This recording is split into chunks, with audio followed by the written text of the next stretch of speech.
Let's begin with a story about the stars. Not the distant points of light we see twinkling in the night sky, but something much rarer.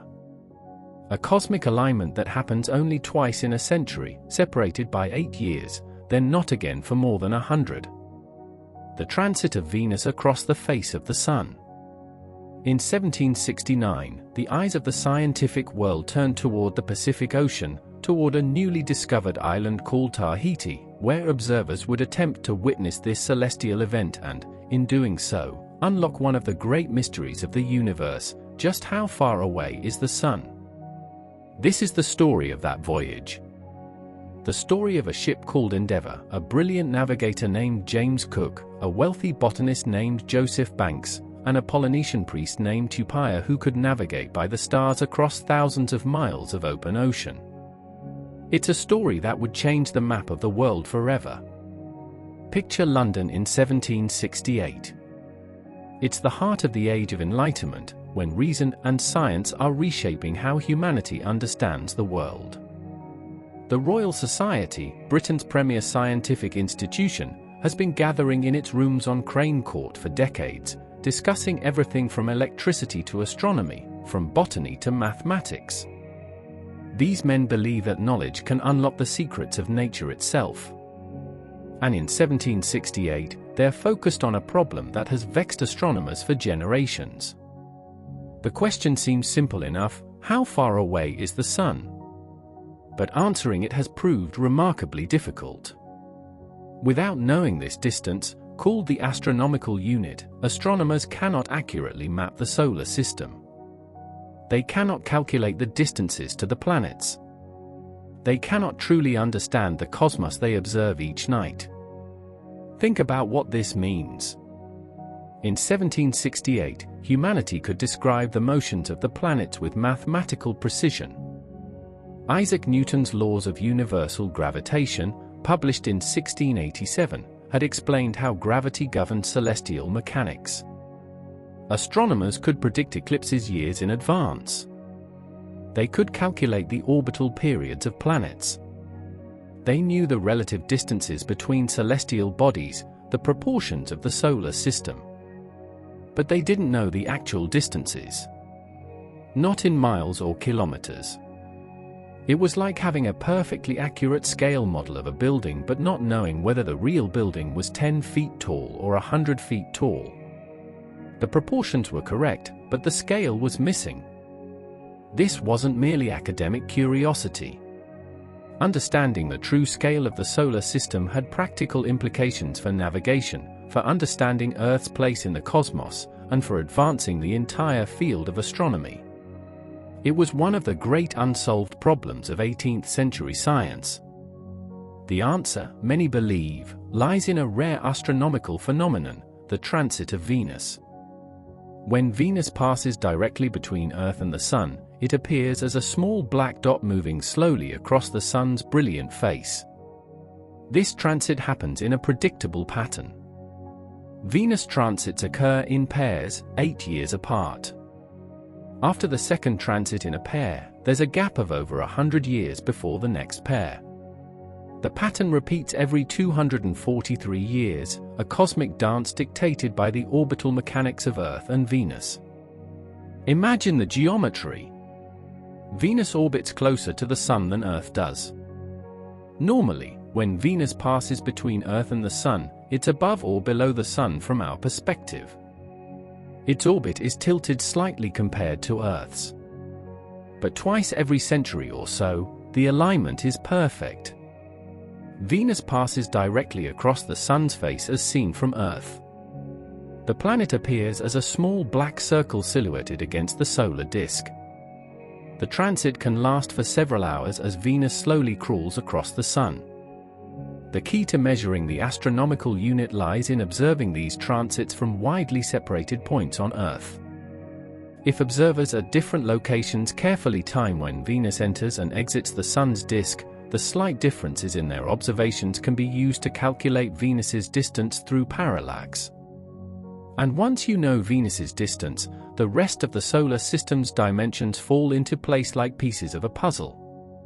Parallax is the apparent shift in an object's position when viewed from different locations. Hold your finger at arm's length and close one eye, then the other. Your finger appears to jump against the background. That's parallax. The same principle works for Venus. Observers in, say, Norway and Tahiti would see Venus cross the Sun along slightly different paths at slightly different times. Measure that difference precisely, apply some trigonometry, and you can calculate the distance. The idea wasn't new. As far back as 1663, a Scottish mathematician named James Gregory had proposed using planetary transits to measure the solar system. But it was Edmund Halley, the astronomer whose name would forever be attached to a famous comet, who refined the method.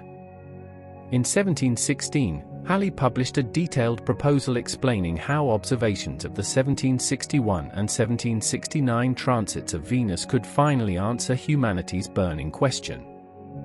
Halley himself would never see these transits. He died in 1742, 19 years before the first one.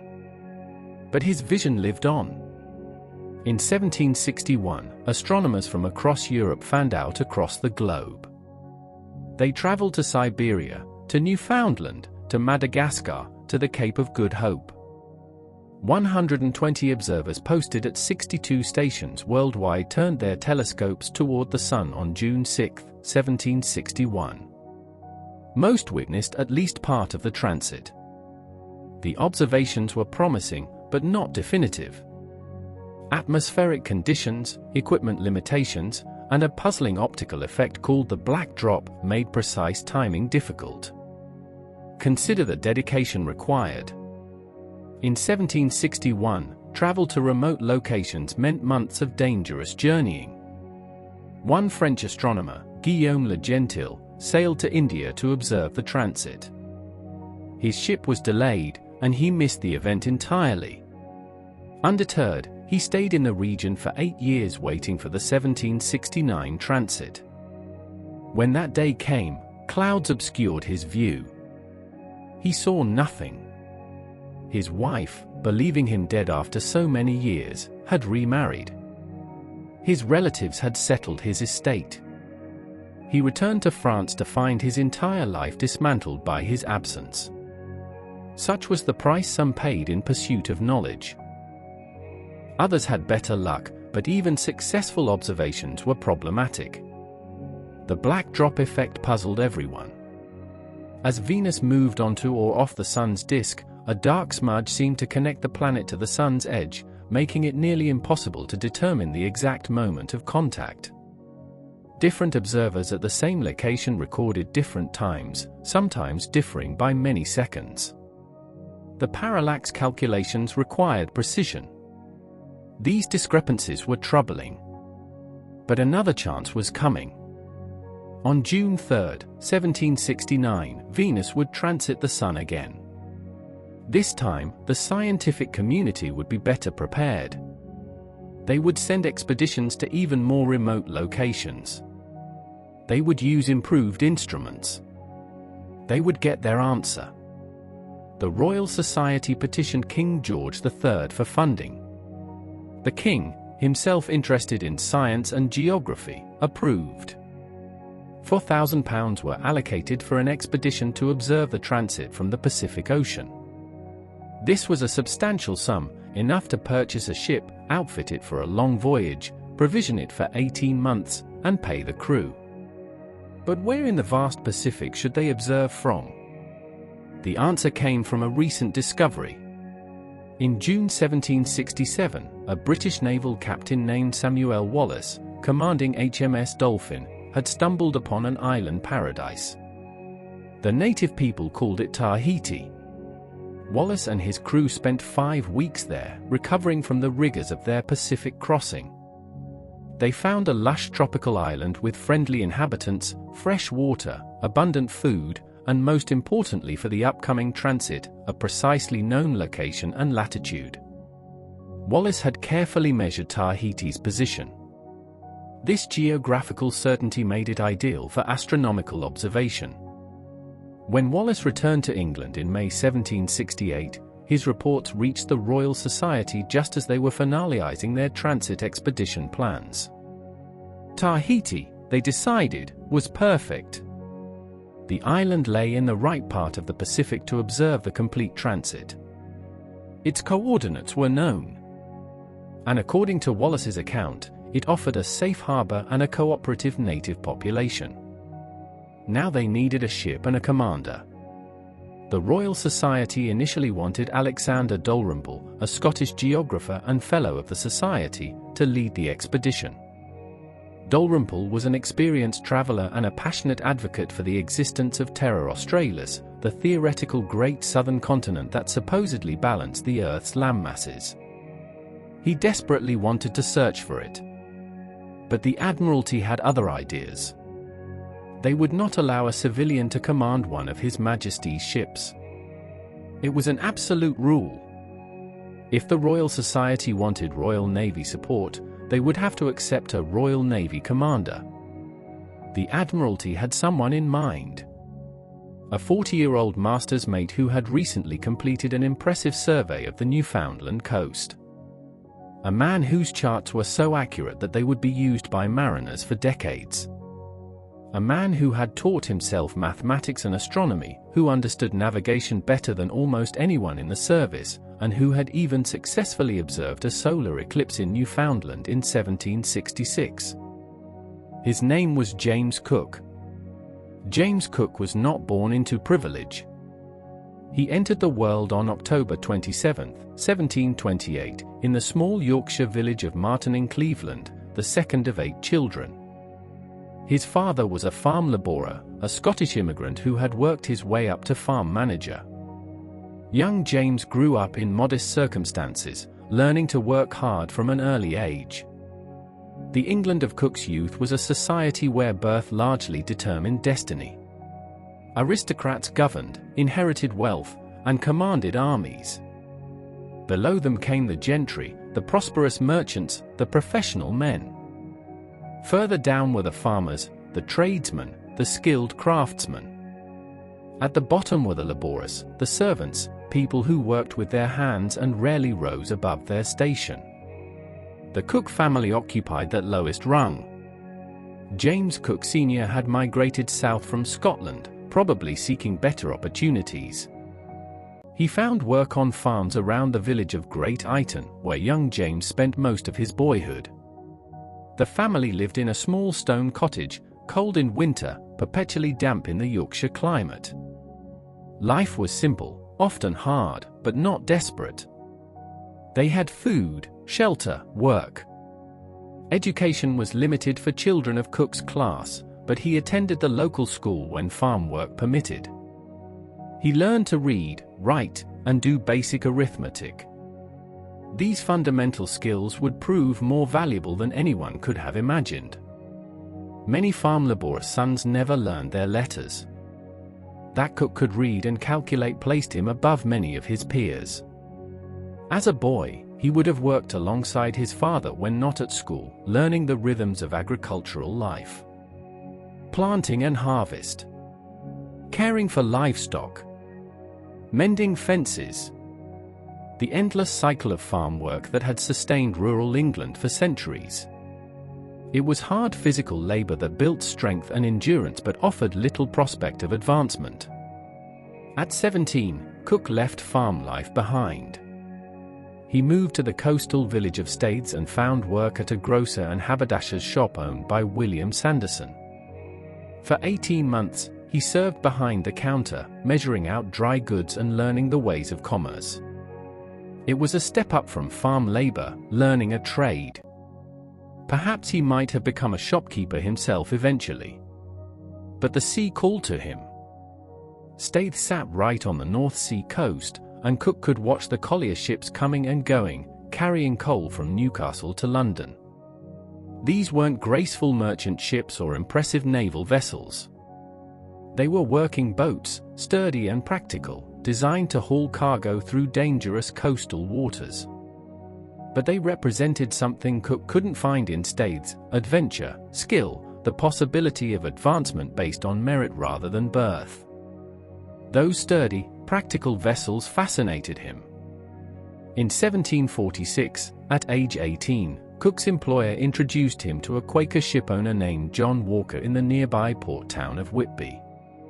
Walker saw something in the serious young man, perhaps recognizing an unusual determination or intelligence, and offered him an apprenticeship. Cook accepted immediately.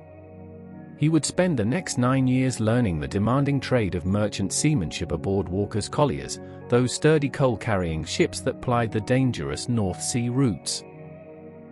Whitby was and is a working port, carved into the Yorkshire coast where the River Esk meets the North Sea. The town rises steeply from the harbour on both sides of the river, its red-roofed houses climbing the cliffs.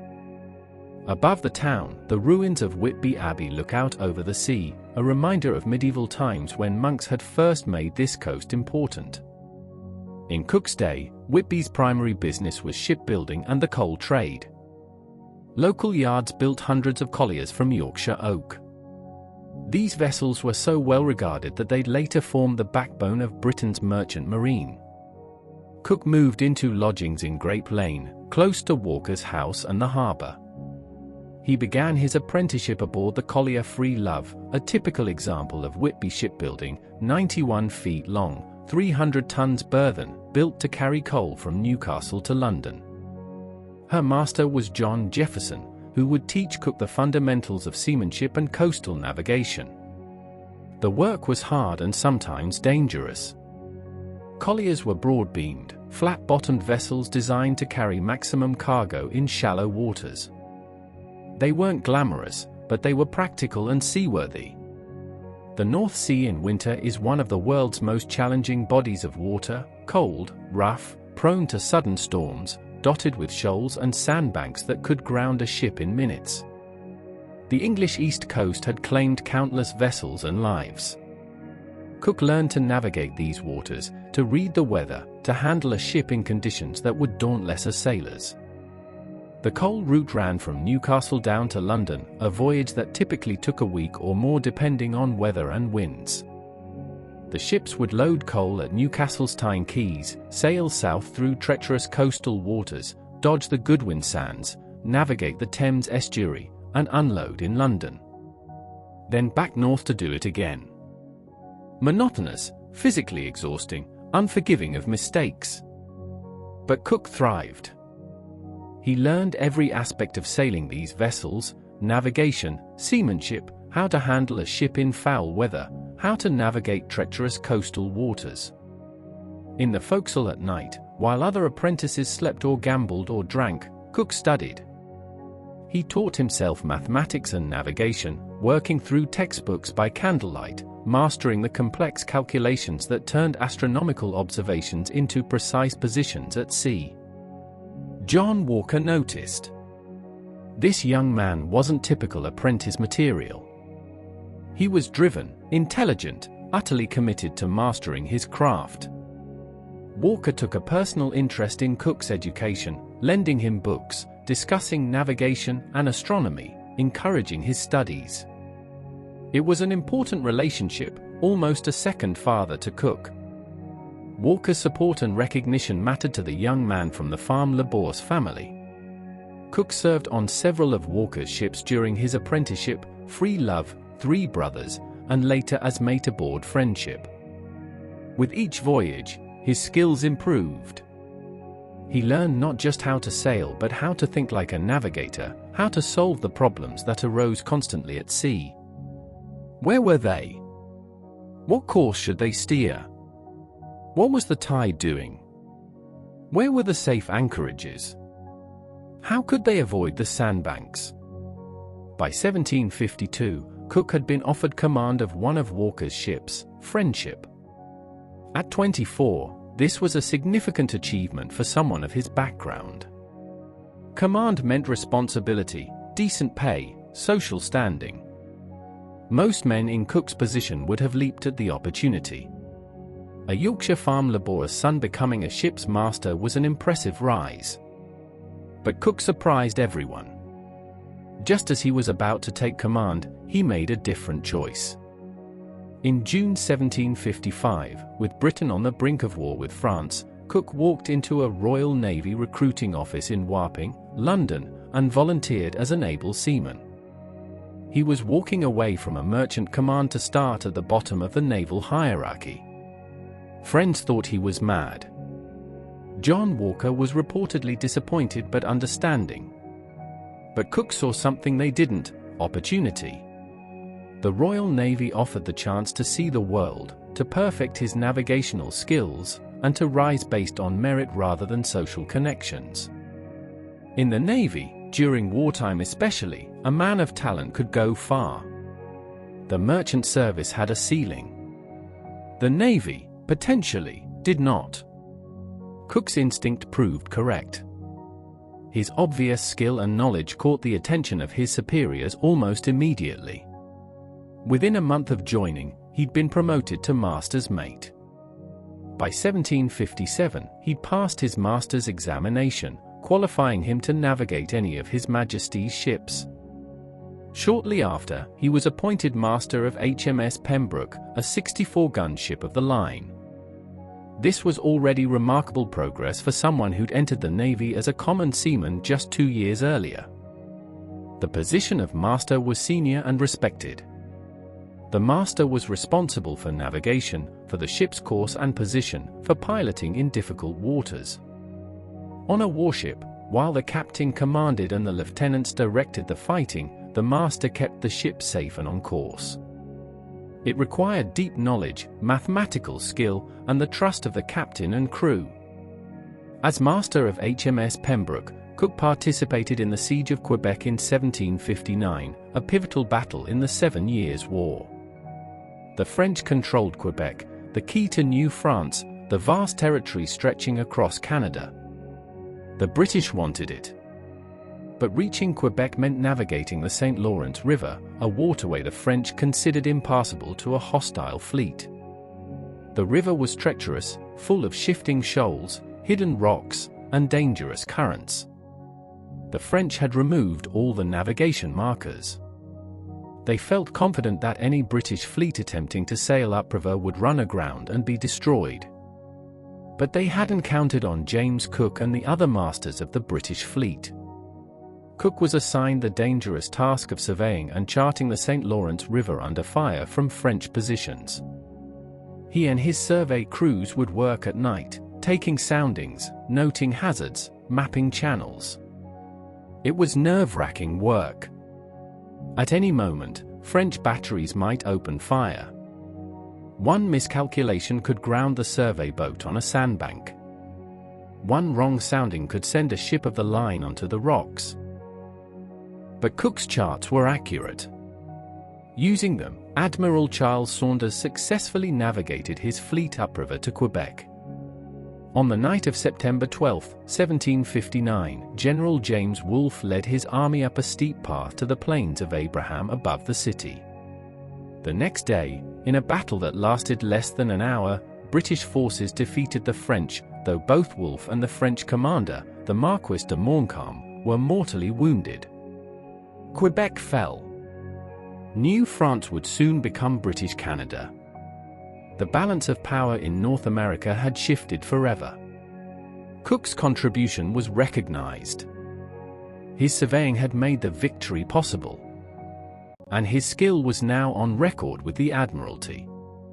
But it was after the war that Cook truly made his name as a cartographer. From 1763 to 1767, he spent for summers surveying the coast of Newfoundland and Labrador. The Treaty of Paris, ending the 7 Years' War, had given Britain control of these territories, but no accurate charts existed. The coast was a maze of bays, inlets, islands, and hazards. Ships regularly ran aground. Fishermen needed to know the safe harbors and anchorages. The Admiralty needed accurate charts.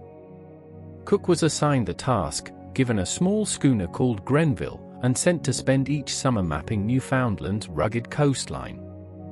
Winter would force him back to England, where he'd turn his surveys into finished charts for publication. Then, the next spring, back to Newfoundland for more survey work. This was painstaking, difficult work, requiring precision, patience, and mathematical skill. Cook had to take astronomical observations to fix positions accurately, then carefully map every inlet, harbor, headland, and hazard along hundreds of miles of rugged coastline. He had to measure depths, note the nature of the seabed, record tides and currents. He often worked from small boats in fog, cold, and rough water. The coastline was uninhabited in many places, offering no shelter or supplies. It was physically and mentally demanding work. His charts were masterpieces of their kind. Accurate, detailed, clearly drawn.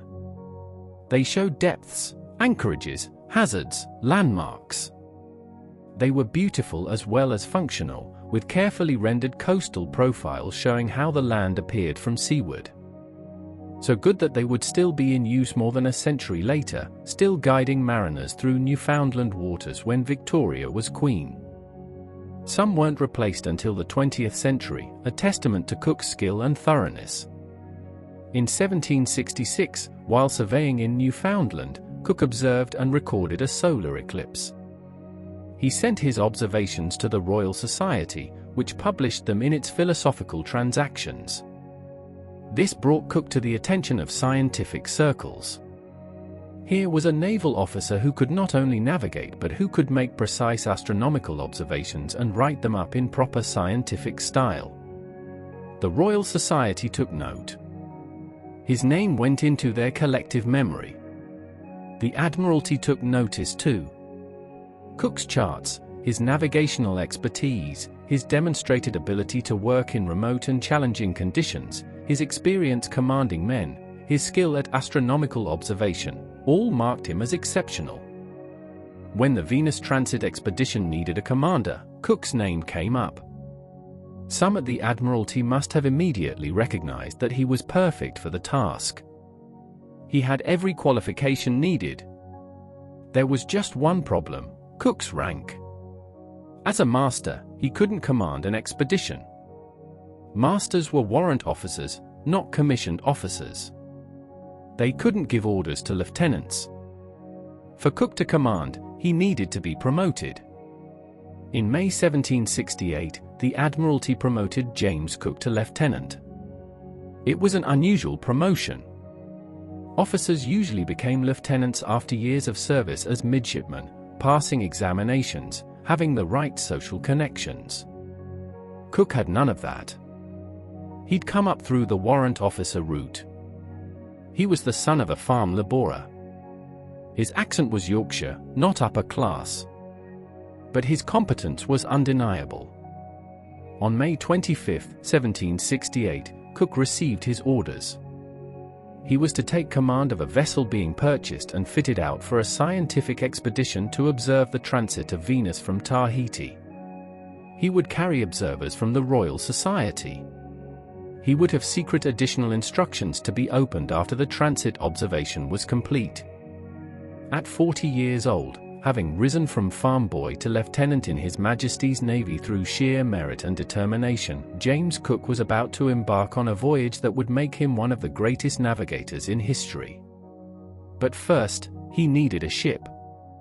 Cook knew exactly what kind of vessel he wanted. Not a swift frigate or a powerful ship of the line, but something far more practical. He wanted a Whitby collier, one of those sturdy, broad-beamed coal carriers he'd learned his trade on 20 years earlier. The Admiralty, perhaps expecting Cook to request something more prestigious, was surprised by his choice. But Cook's logic was sound. A collier had a shallow draft, allowing it to sail in coastal waters and approach unknown shores. Its broad beam provided cargo capacity and stability. Its design was simple, sturdy, and proven in rough North Sea conditions. A collier could be beached for repairs if necessary. And perhaps most importantly, Cook knew these ships intimately.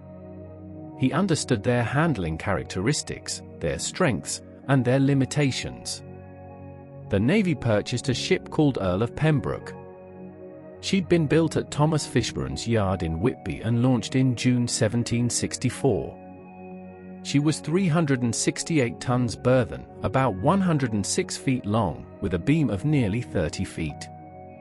She was, in every respect, a typical Whitby collier. Practical, sturdy, unglamorous. The purchase price was £2,840, a significant sum but reasonable for a vessel of her size and quality. She'd been working the coal route for 4 years, proving her seaworthiness and reliability. Cook himself would have examined her closely, knowing Whitby colliers intimately from his years working on them. He would have inspected her timbers, tested her masts and rigging, examined her hull for soundness. She passed his scrutiny. The Earl of Pembroke was sailed to Deptford on the Thames, where the Deptford dockyard would transform her from a coal carrier into an exploration vessel. The work took several months and was extensive. They stripped her interior, removing the old cargo hold configuration. They installed a third deck between the main deck and the hold, creating additional accommodation space. This would provide room for the officers, crew, scientists, and the vast quantities of stores needed for a voyage that might last 2 years or more. They removed the old cargo hold and installed a third deck to provide accommodation for the crew, officers, scientists, and stores. They strengthened her hull, adding reinforcement to handle the strains of long ocean voyaging and possible beaching for repairs in remote locations where no dockyard existed. Then came the sheathing work, a critical modification for a ship heading to tropical waters. They sheathed her hull in a second layer of thin planking, creating a double skin. Over this second layer, they drove thousands of flat-headed nails close together, covering the underwater surface in a protective metal skin. This laborious process served a vital purpose: protection from teredo worms, those wood-boring mollusks that infest tropical waters. Teredo worms, sometimes called shipworms, can riddle a wooden hull like Swiss cheese within months. Ships that sailed to the Caribbean or the Pacific often returned with hulls so damaged they had to be scrapped. The nailhead sheathing wasn't perfect, but it helped. Some ships also used copper sheathing, but that was expensive, and Endeavour received iron nails instead. They installed 10 4-pounder cannons, small cannons firing 4-pound iron balls. Not impressive armament by naval standards, but Endeavour wasn't a warship. She needed some defensive capability for unknown situations, but her mission was scientific and exploratory, not military. They also mounted 12 swivel guns, smaller weapons that could be quickly aimed and fired to repel boarders or discourage attack by indigenous warriors in canoes. The masts were stepped, rigging was fitted, sails were made and bent on. Endeavour would carry a suit of sails appropriate for a long voyage, multiple sets so that damaged sails could be replaced, spare canvas for making repairs. The rigging alone represented hundreds of hours of work by skilled rope makers and riggers, standing rigging to support the masts, running rigging to control the yards and sails, all carefully sized and positioned. Below decks, spaces were configured for specific purposes.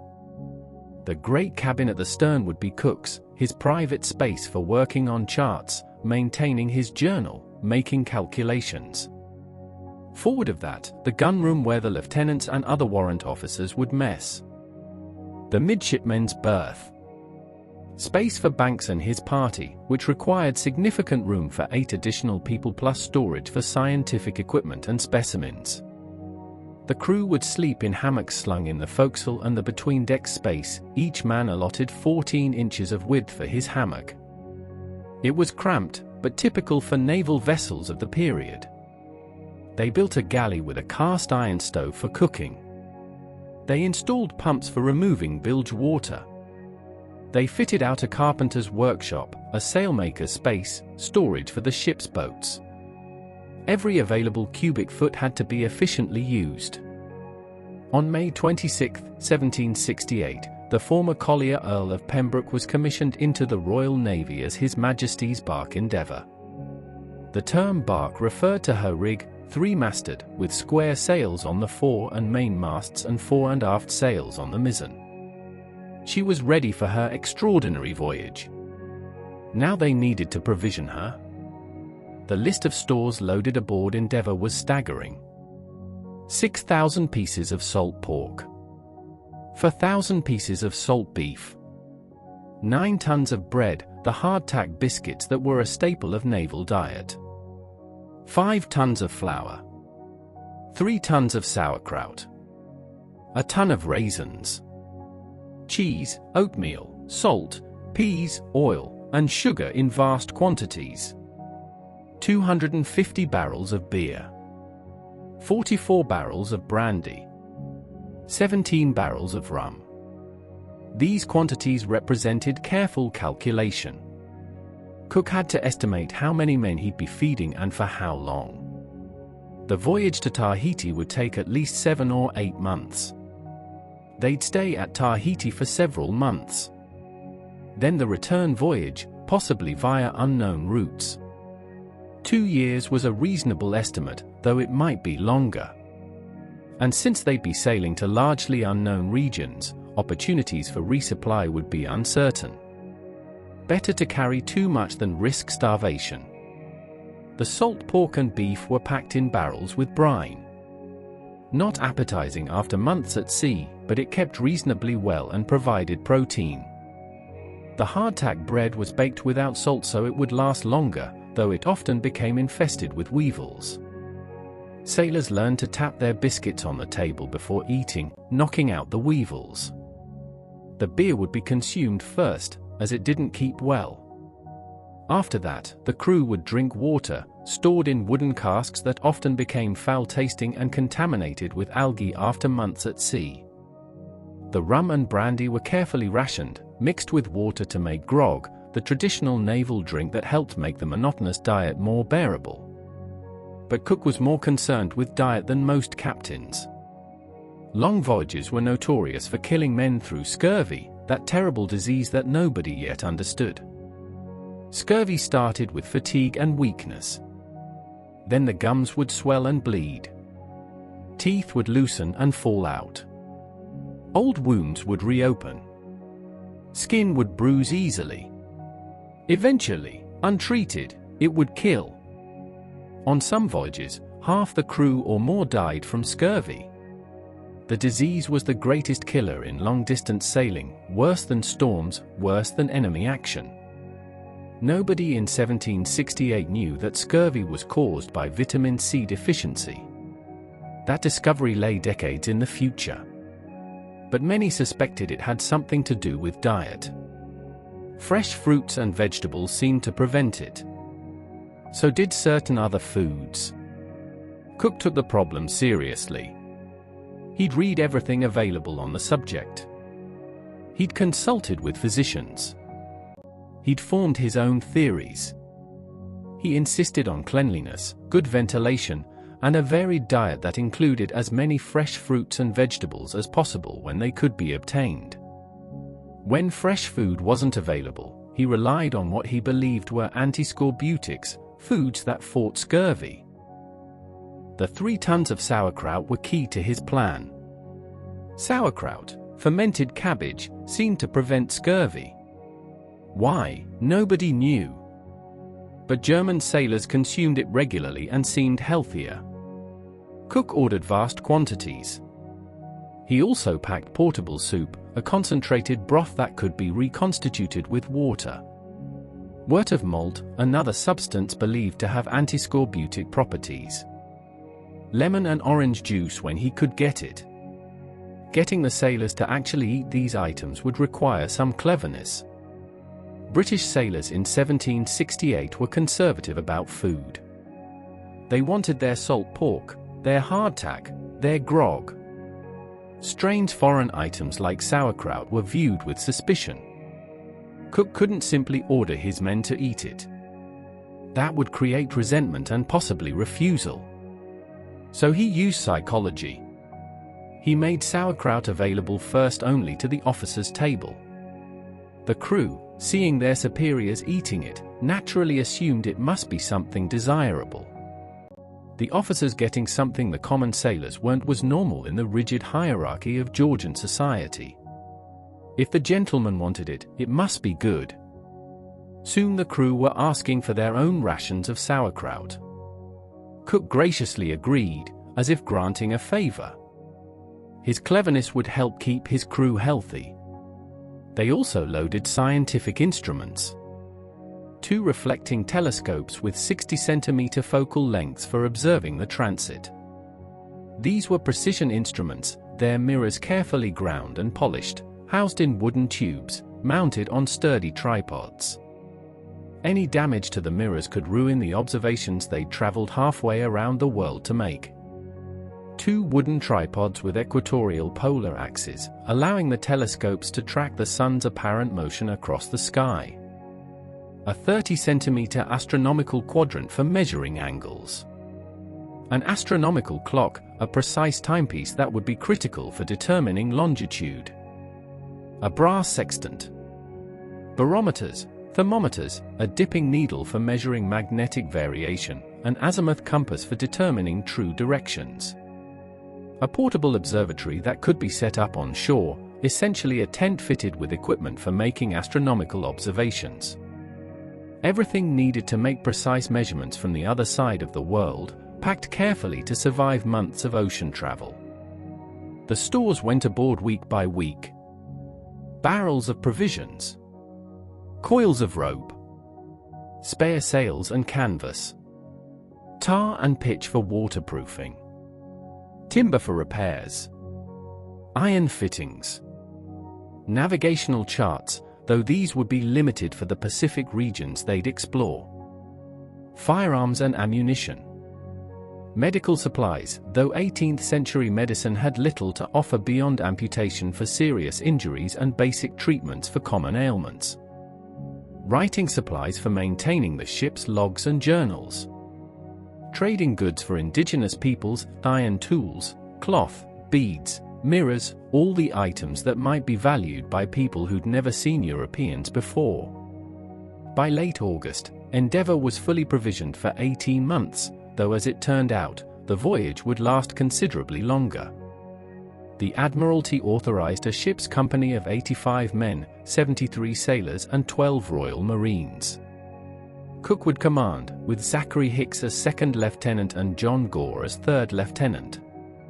All 3 were experienced seamen.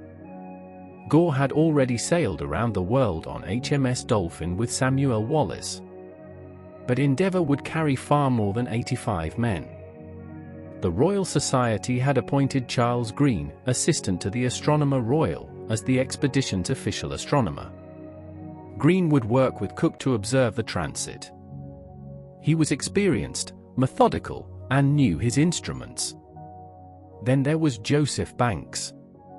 Banks was 25 years old, wealthy, well-connected, and passionate about natural history. He'd inherited a large estate in Lincolnshire when he was 18, giving him the financial independence to pursue his scientific interests. He'd been elected to the Royal Society in 1766. He'd already made 1 botanical expedition to Newfoundland and Labrador, collecting and describing new species. When Banks learned about the Venus transit voyage, he immediately wanted to join. And unlike most aspiring scientists, he had the money to make it happen. He offered to fund his own passage and bring his own team of naturalists, artists, and assistants. The cost would be enormous, £10,000 by the end of the voyage, a sum that would buy multiple ships. But money meant little to Banks compared to the opportunity to explore the South Pacific and its flora and fauna. The Admiralty agreed.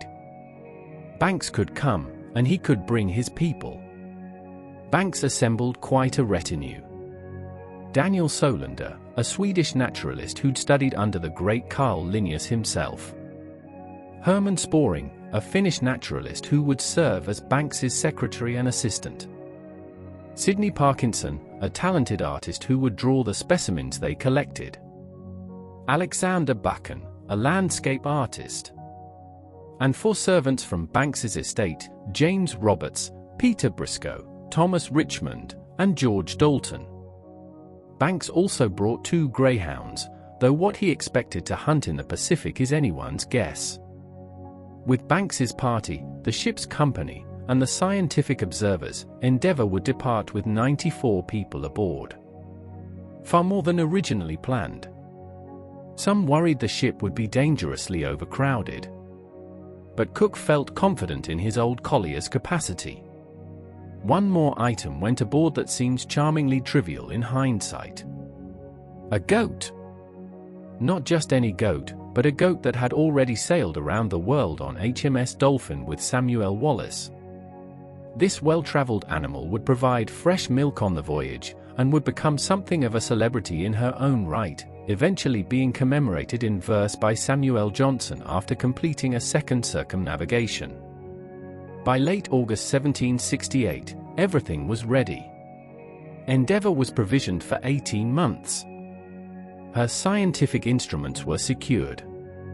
Her crew was assembled and organized. The sealed orders from the Admiralty, containing secret instructions that Cook would not open until after observing the transit, were locked in his cabin. On August 26, 1768, HMS bark Endeavour weighed anchor and sailed from Plymouth, carrying 94 souls into the unknown.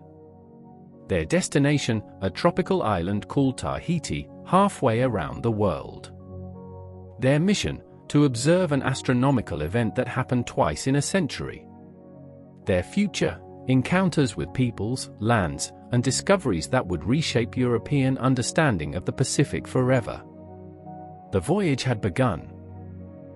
For the men aboard Endeavour, the first part of the voyage must have felt almost routine. The Atlantic crossing was a well-established route, even if their ultimate destination was not. They sailed south along the coast of Portugal and Spain, then turned southwest toward Madeira. Cook used this shakedown period to establish the routines that would govern life aboard ship. He was a strict disciplinarian, but fair. He insisted on cleanliness.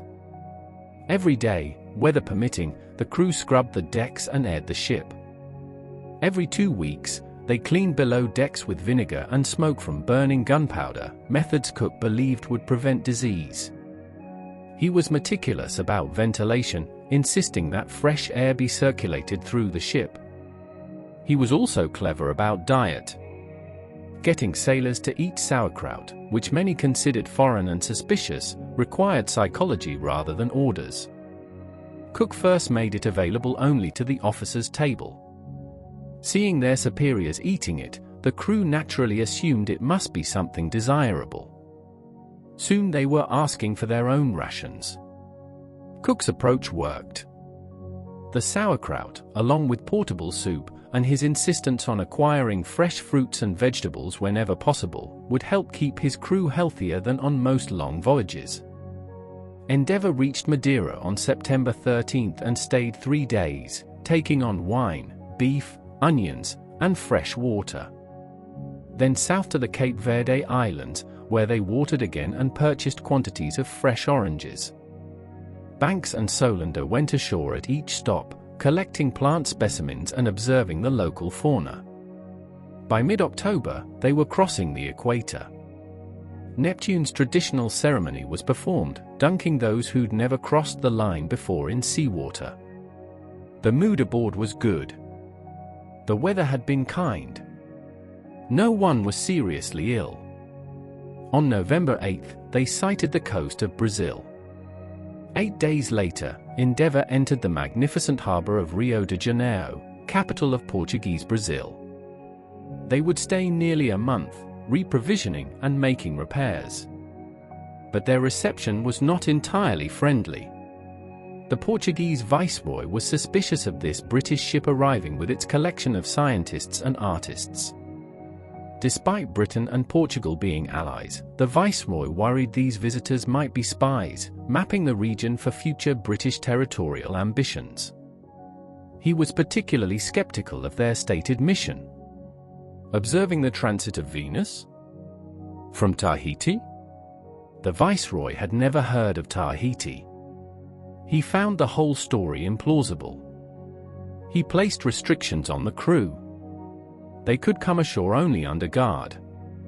They could not roam freely through the city.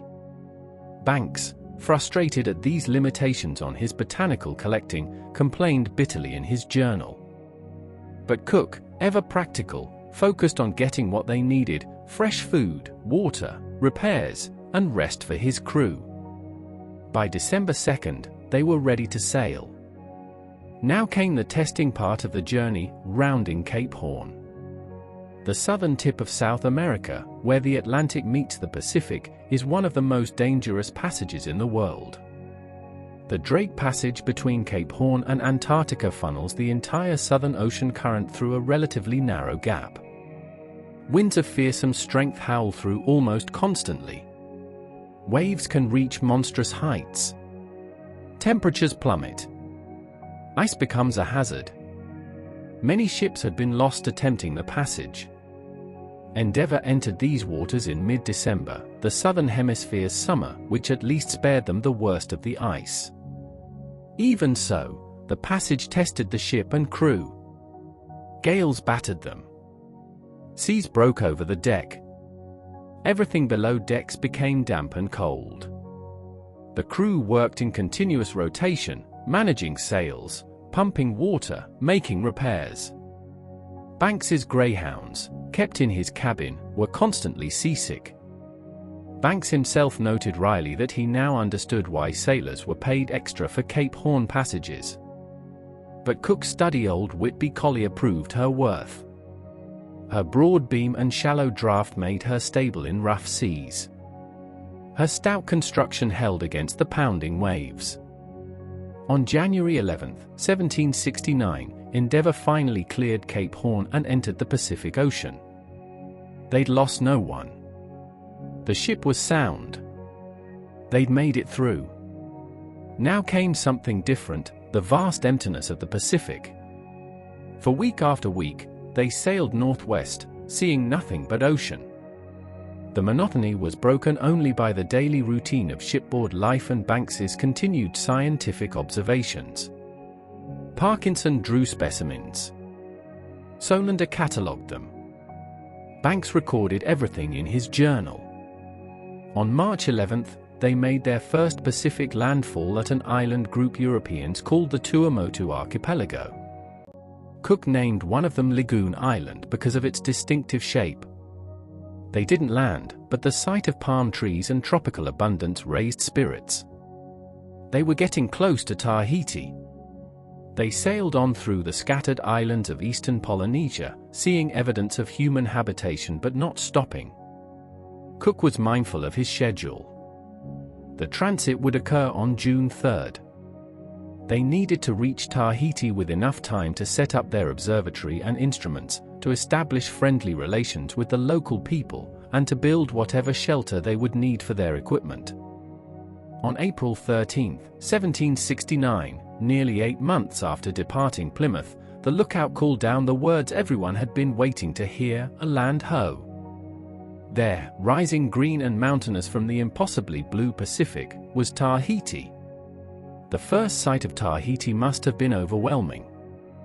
After months at sea, after the grey North Atlantic and the hostile waters of Cape Horn, after weeks of empty Pacific horizons, the island appeared like something from a dream. Emerald peaks shrouded in clouds.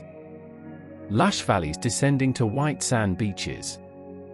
Coral reefs forming protected lagoons of crystalline water. And most surprisingly, canoes approaching the ship, filled with people calling out in greeting. Samuel Wallace had told them the island was beautiful and the people friendly. But actually seeing it, actually experiencing the warm tropical air and the genuine welcome from the Tahitians, was something else entirely.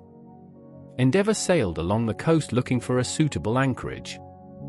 Cook chose Matavai Bay on the north coast, the same harbour Wallace had used 2 years earlier. On April 13th, they dropped anchor in 10 fathoms of water, with good holding ground and protection from the prevailing winds. The bay was perfect. The Tahitians paddled out to greet them. Some climbed aboard without hesitation, curious about the ship and its strange inhabitants. Others engaged in trade, offering fruit, fish, and woven goods in exchange for nails, beads, and cloth. The Tahitians particularly valued iron nails, which they used to make tools and fish hooks. But there was also misunderstanding and theft from the beginning. The Tahitians had different concepts of property than the Europeans. Items left unattended were considered available. The sailors' loss of personal belongings and ship's equipment caused friction. On the second day, several Tahitians made off with various items, including a quadrant that was essential for the transit observation. Cook sent out a search party. They tracked the thieves inland, but getting the quadrant back required delicate negotiation and a show of force. The instrument was recovered, but Cook worried. How would they manage the security of all their valuable equipment during the months ahead? The transit would occur in less than 7 weeks. There was no time to waste. Cook decided to build a fortified camp ashore where they could set up their observatory and protect it. He chose a site at the northeast end of Matavai Bay, on a sandy peninsula that the Tahitians called Mahaiatia but which the British would name Point Venus. It was perfect for their purposes. Good sightlines for astronomical observations. Easy to defend. Close enough to the ship for support but far enough from the main Tahitian settlements to reduce the risk of theft. Construction began immediately. Cook directed the building of a fortification he called Fort Venus. They dug earthworks on 3 sides, facing landward. The 4th side faced the sea, where Endeavour's boats could land supplies. They erected a wooden palisade around the earthworks, reinforced it with empty casks filled with sand, and mounted several of the ship's guns at strategic points. Inside this fortification, they built accommodation. 54 tents were erected, quarters for officers and crew, storage for equipment, workshops for the carpenter and the blacksmith, a kitchen, and most importantly, the observatory itself, where the transit telescopes and other astronomical instruments would be set up. The work took 2 weeks of intensive labor. The Tahitians watched with interest, sometimes helping, sometimes hindering. Relations remained generally friendly, though there were tensions. A Tahitian was shot and killed when he tried to grab one of the Marine sentry's muskets. Another was whipped for theft. These incidents troubled Cook, who had been explicitly instructed to cultivate friendly relations and avoid violence. But he also had to protect his mission and his men. Meanwhile, Banks and Solander were in paradise. The botany of Tahiti was unlike anything they'd encountered. Everywhere they looked, there were new species to collect, classify, and draw. Parkinson worked constantly, producing sketch after sketch. Banks gathered specimens with the enthusiasm of a child in a toy shop. They also studied the Tahitian people and their culture. Tahiti had a complex social structure with chiefs, priests, and commoners. The society practiced a sophisticated form of navigation, had a rich oral tradition, and created beautiful art. Banks was particularly impressed by their seamanship and their magnificent double-hulled canoes. But it was the astronomical mission that drove everything. As June 3rd approached, the tension increased. They'd come all this way, spent all this money, risked all these lives for a few hours of observation. What if clouds blocked the sun? What if their instruments failed? What if the black drop effect that had plagued the 1761 observations rendered their timings useless? Cook, Green, and Solander checked and rechecked their equipment. 3 telescopes were set up, allowing all 3 to make independent observations. They practiced their procedures. They synchronized their clocks. They prepared backup equipment in case of failure.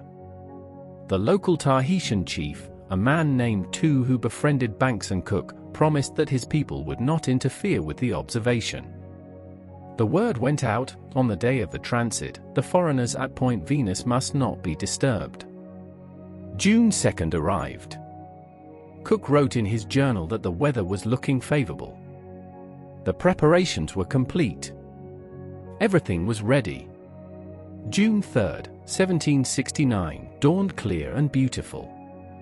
Tahiti does not disappoint during the dry season, and the gods of weather, or the principles of meteorology if you prefer, smiled on the expedition. Not a cloud marred the sky.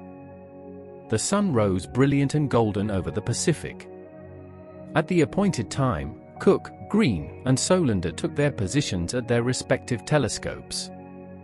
Each had a precisely calibrated clock beside him. Each had an assistant to record observations. Banks stood by, though not making his own astronomical observations, he'd record the event in his journal. Through their telescopes, projecting the sun's image onto paper to avoid damaging their eyes, they waited. At approximately 9:20 in the morning, Tahiti time, it began. Venus, that brilliant morning star that the ancient Romans had named for their goddess of love, began its slow transit across the face of the sun. The three observers noted the exact moment of first contact, when Venus's disk first touched the sun's edge. Their clocks ticked. They called out times. Their assistants wrote them down. Then they watched the progress of the second contact, when Venus was fully upon the sun's disk, still touching its edge from within. This was the critical moment, the precise time that had to be recorded to make the parallax calculations work. And here they encountered the black drop effect that had bedeviled the 1761 observers. As Venus moved onto the sun's disk, it seemed to draw behind it a dark shadow, a teardrop of blackness that connected the planet's disk to the sun's edge. It made determining the exact moment of second contact maddeningly difficult. Was the planet clear of the edge? Or was that dark connection still there? Each observer did his best, but they knew immediately that their timings were imprecise. Cook noted with frustration in his journal, "We differed from one another in observing the times of the contacts much more than could be expected." They were seeing the same phenomenon that had puzzled observers in 1761. Later scientists would understand that the black drop effect is caused by Earth's atmosphere. Turbulent air smears the image, creating that illusory dark connection. There's nothing wrong with the telescopes or the observer's skill. It's simply an unavoidable consequence of looking through our planet's atmospheric soup. The transit itself lasted about 6 hours. Venus crept slowly across the sun's face, a small black disk against an immense golden circle. The three observers maintained their vigil, noting the planet's position at regular intervals, recording everything meticulously. Finally, in the early afternoon, Venus touched the sun's opposite edge. Third contact. Then, agonizingly slowly, fourth contact as Venus departed the solar disk entirely, the black dot sliding away into the darkness of space. It was over. Cook, Green, and Solander compared notes immediately. Their times for the critical second and third contacts differed by as much as several seconds. In astronomical terms, this was significant. The Royal Society would be disappointed. The measurements weren't as precise as hoped. But they had done their best. In a journal entry that would later be considered too harsh, Cook noted his frustration with the results and implicitly criticized Green's observations.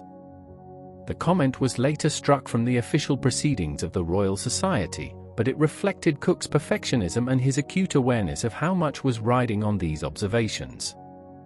What Cook couldn't know, sitting in his observatory on that Tahitian afternoon, was that despite the black drop effect, despite the timing uncertainties, the observations would prove remarkably successful. In 1771, an astronomer named Thomas Hornsby would use the combined data from all the 1769 transit observations, including those from Tahiti, to calculate the astronomical unit. His figure, 93,726,900 miles. The modern value, determined using radar and spacecraft, 92,955,000 miles. Hornsby's calculation, made with 18th century mathematics and observations taken with 18th century instruments, was off by less than 1%. 771,900 miles sounds like a lot, but across the vast distance to the Sun, it represents an error of only 0.8%. Given the technology available, given the black drop effect, given all the challenges, it was, as one historian would later write, absolutely remarkable. The mission to observe the transit of Venus had succeeded. Not perfectly, but well enough. The scientific world now knew, with unprecedented precision, how far away the Sun actually was. The scale of the solar system was finally understood. But for Cook, Green, Banks, and the crew of HMS Endeavour, the voyage was far from over. In fact, their greatest discovery still lay ahead. After the transit observation, Endeavour remained at Tahiti for several more weeks. There was no rush to leave. Cook needed to make further astronomical observations to refine the island's position. Banks and Solander wanted to continue their botanical collecting. The ship needed minor repairs. And they needed to take on fresh provisions for the next leg of their journey. It was during this period that they truly came to know the Tahitians and their remarkable maritime culture. The Polynesians who inhabited these Pacific islands were master navigators. For centuries, they had sailed across thousands of miles of open ocean, navigating by the stars, the waves, the clouds, and the behavior of birds. They had discovered and settled every habitable island in a region covering nearly a third of Earth's surface. They had accomplished this without magnetic compasses, without sextants, without charts in the European sense. Instead, they carried their navigation knowledge in their heads, passed down through specialized training from masters to students. These were not primitive people stumbling onto islands by accident. They were sophisticated ocean voyagers who understood the Pacific better than any European ever would. Cook, himself a master navigator, recognized this immediately. He was impressed by their sailing vessels, especially their large double-hulled canoes that could carry dozens of people and cargo across hundreds of miles of ocean. He was fascinated by their knowledge of the region's geography, their ability to describe islands they'd never visited but knew about through their oral traditions. And then he met Tupaia. Tupaia was not originally from Tahiti. He'd been born around 1725 on the island of Raiatea, about 120 miles northwest of Tahiti. Raiatea was home to Taputapuatia, the most sacred marae, or temple, in eastern Polynesia, a place of enormous religious and political significance.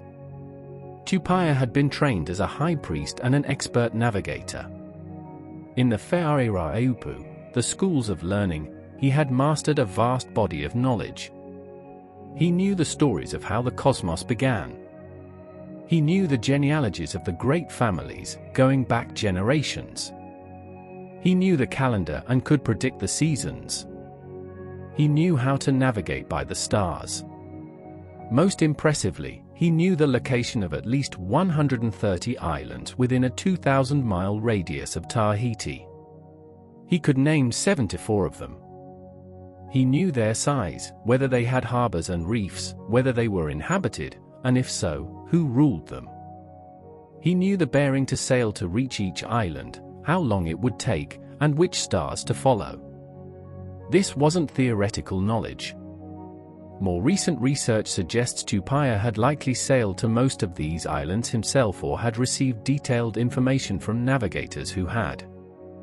His knowledge covered all of eastern Polynesia, the Society Islands, the Austral Islands, the Cook Islands, and possibly extended as far west as Samoa and Tonga, as far north as Hawaii, and as far east as the remote Pitcairn and Marquesas groups. In 1763, Tupaia's life had changed dramatically. Warriors from the island of Bora Bora invaded Raiatea, overthrowing the traditional power structures. Tupaia was wounded in the fighting and forced to flee. He sought refuge on Tahiti, where he found protection with a powerful chief named Amo and his wife Purea. Tupaia became their advisor and high priest. He was also, according to several sources, Purea's lover, though that relationship had cooled by the time Endeavour arrived. When Samuel Wallis visited Tahiti in 1767, Tupaia assisted him. When Endeavour arrived in April 1769, Tupaia immediately recognized an opportunity. These foreigners had sailed from unimaginably distant lands. They possessed marvelous tools and weapons. They were undertaking a voyage to parts unknown. For a man of Tupaia's curiosity and ambition, the temptation to join them must have been overwhelming. Joseph Banks was equally fascinated by Tupaia. Here was a man who could explain Tahitian culture, language, navigation, and geography. Here was someone who could serve as interpreter in other islands. Here was a living example of Polynesian knowledge to bring back to England and present to the Royal Society.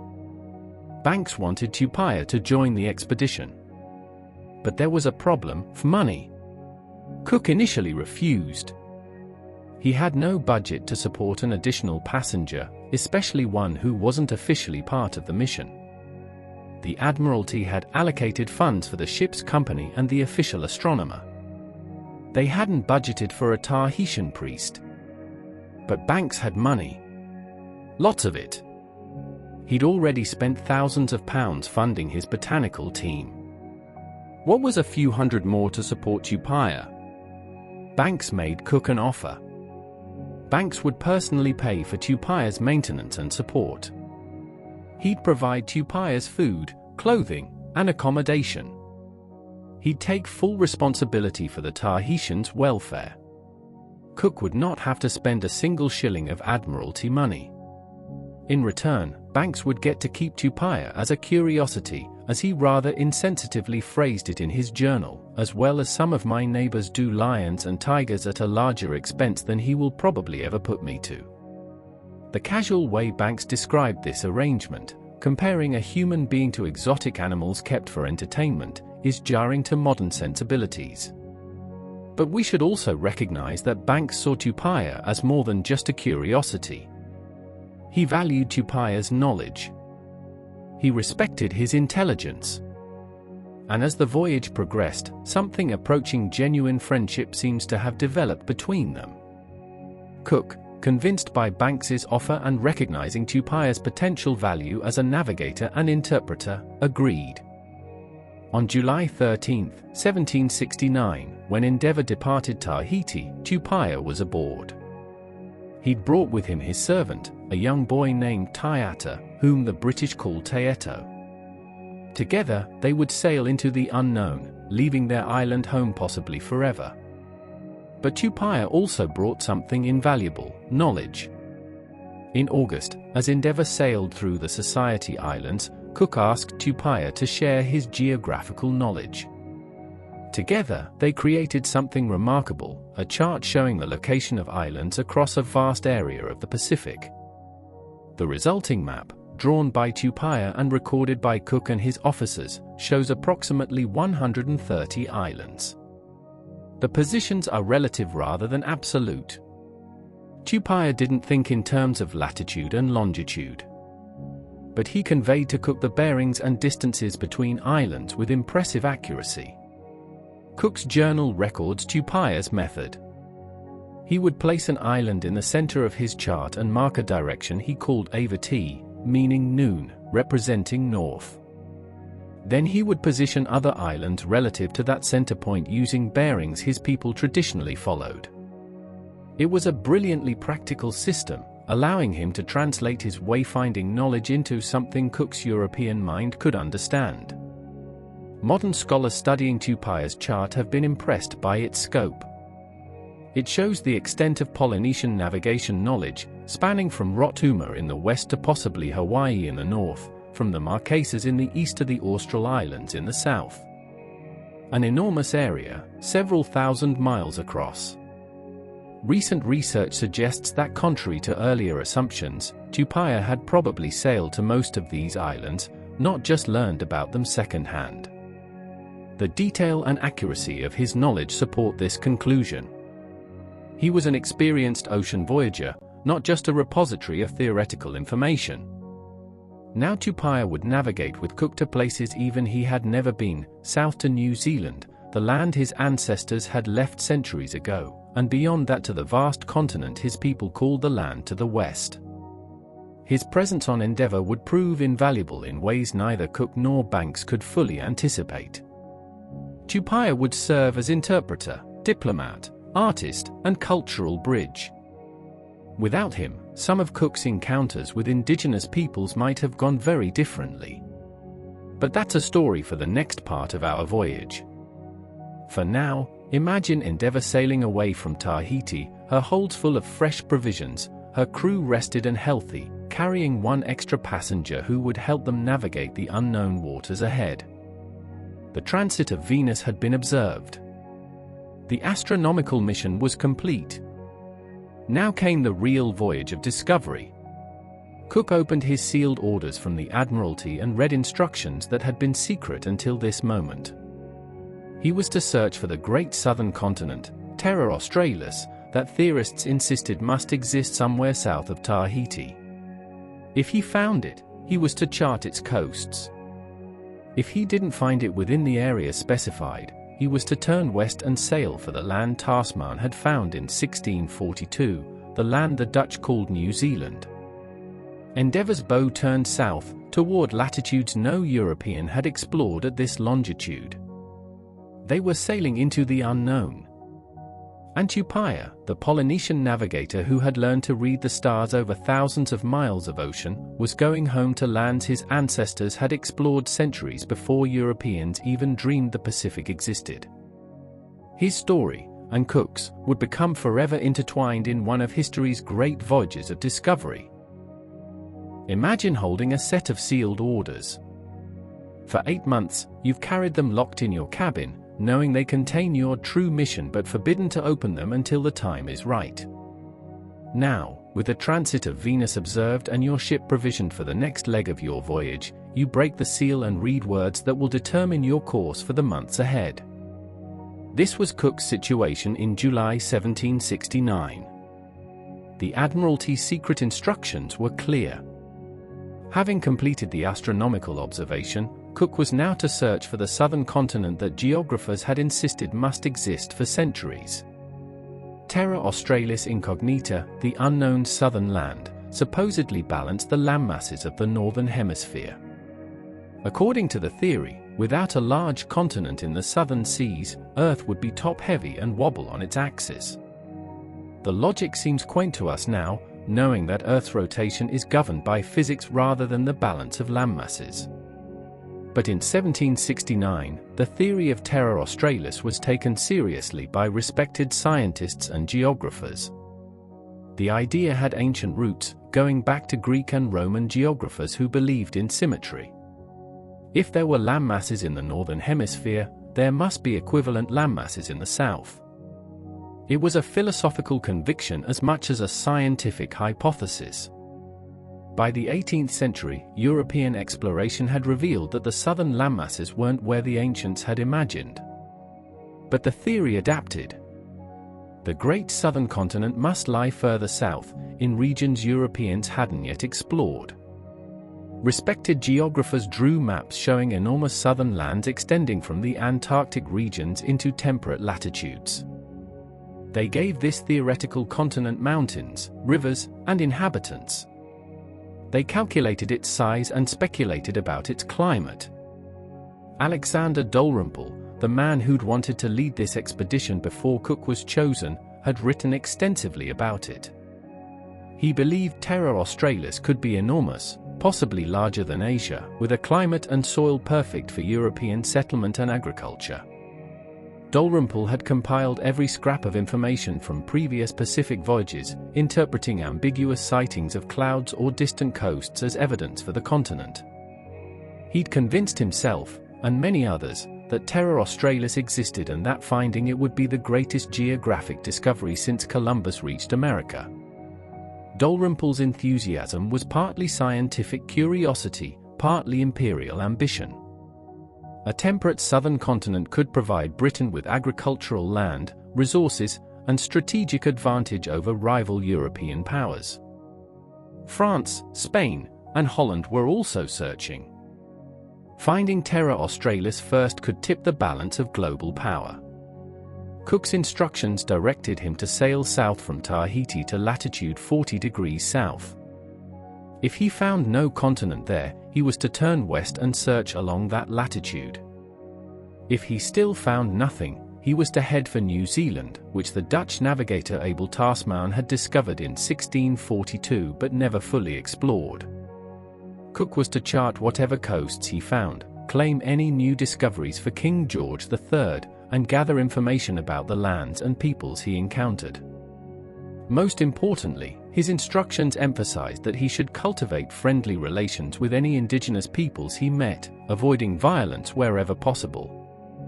The Admiralty wanted information, not conquest. On August 9, 1769, Endeavour left the Society Islands and sailed south. The weather was good initially, but as they descended into higher latitudes, conditions deteriorated. The warm tropical winds gave way to cold southern gales. The crew traded their light clothing for warmer gear. The temperature dropped week by week. Imagine the change. For months, they'd sailed through tropical warmth, with balmy breezes and calm seas. Now, as they pushed south, the character of the ocean transformed. The water changed color from the brilliant blues of the tropics to the darker gray-greens of the Southern Ocean. The swells grew longer and more powerful. The wind carried a bite that penetrated clothing and chilled the bones. The crew, many of whom had grown accustomed to the easy conditions around Tahiti, now had to work in cold spray and biting winds. Wet clothing wouldn't dry. Everything below decks grew damp. Men who'd gone about shirtless in the tropics now wrapped themselves in every bit of clothing they owned. The change was a shock to the system, a reminder that they were heading into unknown and potentially dangerous waters. They saw birds, always a sign that land might be near. But day after day, week after week, they saw nothing but empty ocean. Cook maintained his course, pushing southward until Endeavour reached 40 degrees south latitude. They'd sailed nearly 2,400 kilometers from Tahiti. Still nothing. The theoretical continent wasn't there. At least not at this longitude. Cook turned west and sailed along the 40th parallel, searching. The weather grew worse. Heavy seas. Strong winds. Gray skies that pressed down like a lid. This wasn't the pleasant tropical sailing they'd enjoyed among the Society Islands. This was the Southern Ocean, one of the most inhospitable bodies of water on Earth, where the entire circumference of the planet's southern regions is open water, allowing winds and waves to build without interruption from land. The seas grew mountainous. Endeavour, for all her sturdy construction, pitched and rolled in ways that made work dangerous and rest difficult. Men had to time their movements to the ship's motion, clinging to handholds, timing tasks between waves. Sleep was interrupted by the constant movement. Cooking was challenging when pots wouldn't stay on the stove. Even simple tasks became difficult in the relentless motion. Still they saw no land. Just ocean. Always ocean. Banks, in his journal, noted his growing skepticism about Terra Australis. If it existed, surely they should have found it by now? Cook, more circumspect in his official journal, simply recorded their position, course, and observations day by day. But privately, he too must have been wondering if the great southern continent was a myth. By late September, they'd been at sea for 6 weeks since leaving Tahiti. The crew was healthy, thanks to Cook's attention to diet and cleanliness. No scurvy. No serious illnesses. The ship was sound. But they'd found no continent, and provisions wouldn't last forever. Cook made a decision. He would head for New Zealand, chart its coasts as thoroughly as time permitted, then decide where to go next. If the southern continent existed, it must lie further south than 40 degrees, perhaps in latitude so extreme that ice would make exploration impossible. Or perhaps it didn't exist at all. Endeavour's bow turned toward the southwest. Toward the land Abel Tasman had glimpsed 127 years earlier, the land he'd called Staten Land, thinking it might be connected to South America. Later Dutch geographers had renamed it New Zealand, New Zealand, after the Dutch province of Zeeland. Tasman had barely explored it. He'd landed only once, at a bay where his crew had been attacked by the Maori inhabitants. 4 of his men had been killed in what became known as Murderers Bay. Tasman had sailed away and never returned, leaving New Zealand as a mystery on European maps, 2 roughly sketched sections of coastline with no indication of whether they were part of one island or many, whether they were inhabited, or whether they were part of the hypothetical southern continent. Cook would answer these questions. He would map New Zealand with the same precision he'd brought to his Newfoundland surveys. He would determine its size and shape. He would meet its people, hopefully more peacefully than Tasman had managed. On October 6, 1769, Nicholas Young, a 12-year-old boy serving on Endeavour, spotted land from the masthead. It was the east coast of New Zealand's North Island. Cook named the headland Young Nick's Head in the boy's honour. The name remains on maps to this day. They'd sailed 12,000 miles from England. They'd observed one of astronomy's rarest events. They'd found no southern continent. But now, ahead of them, lay one of the great geographic mysteries of the Pacific.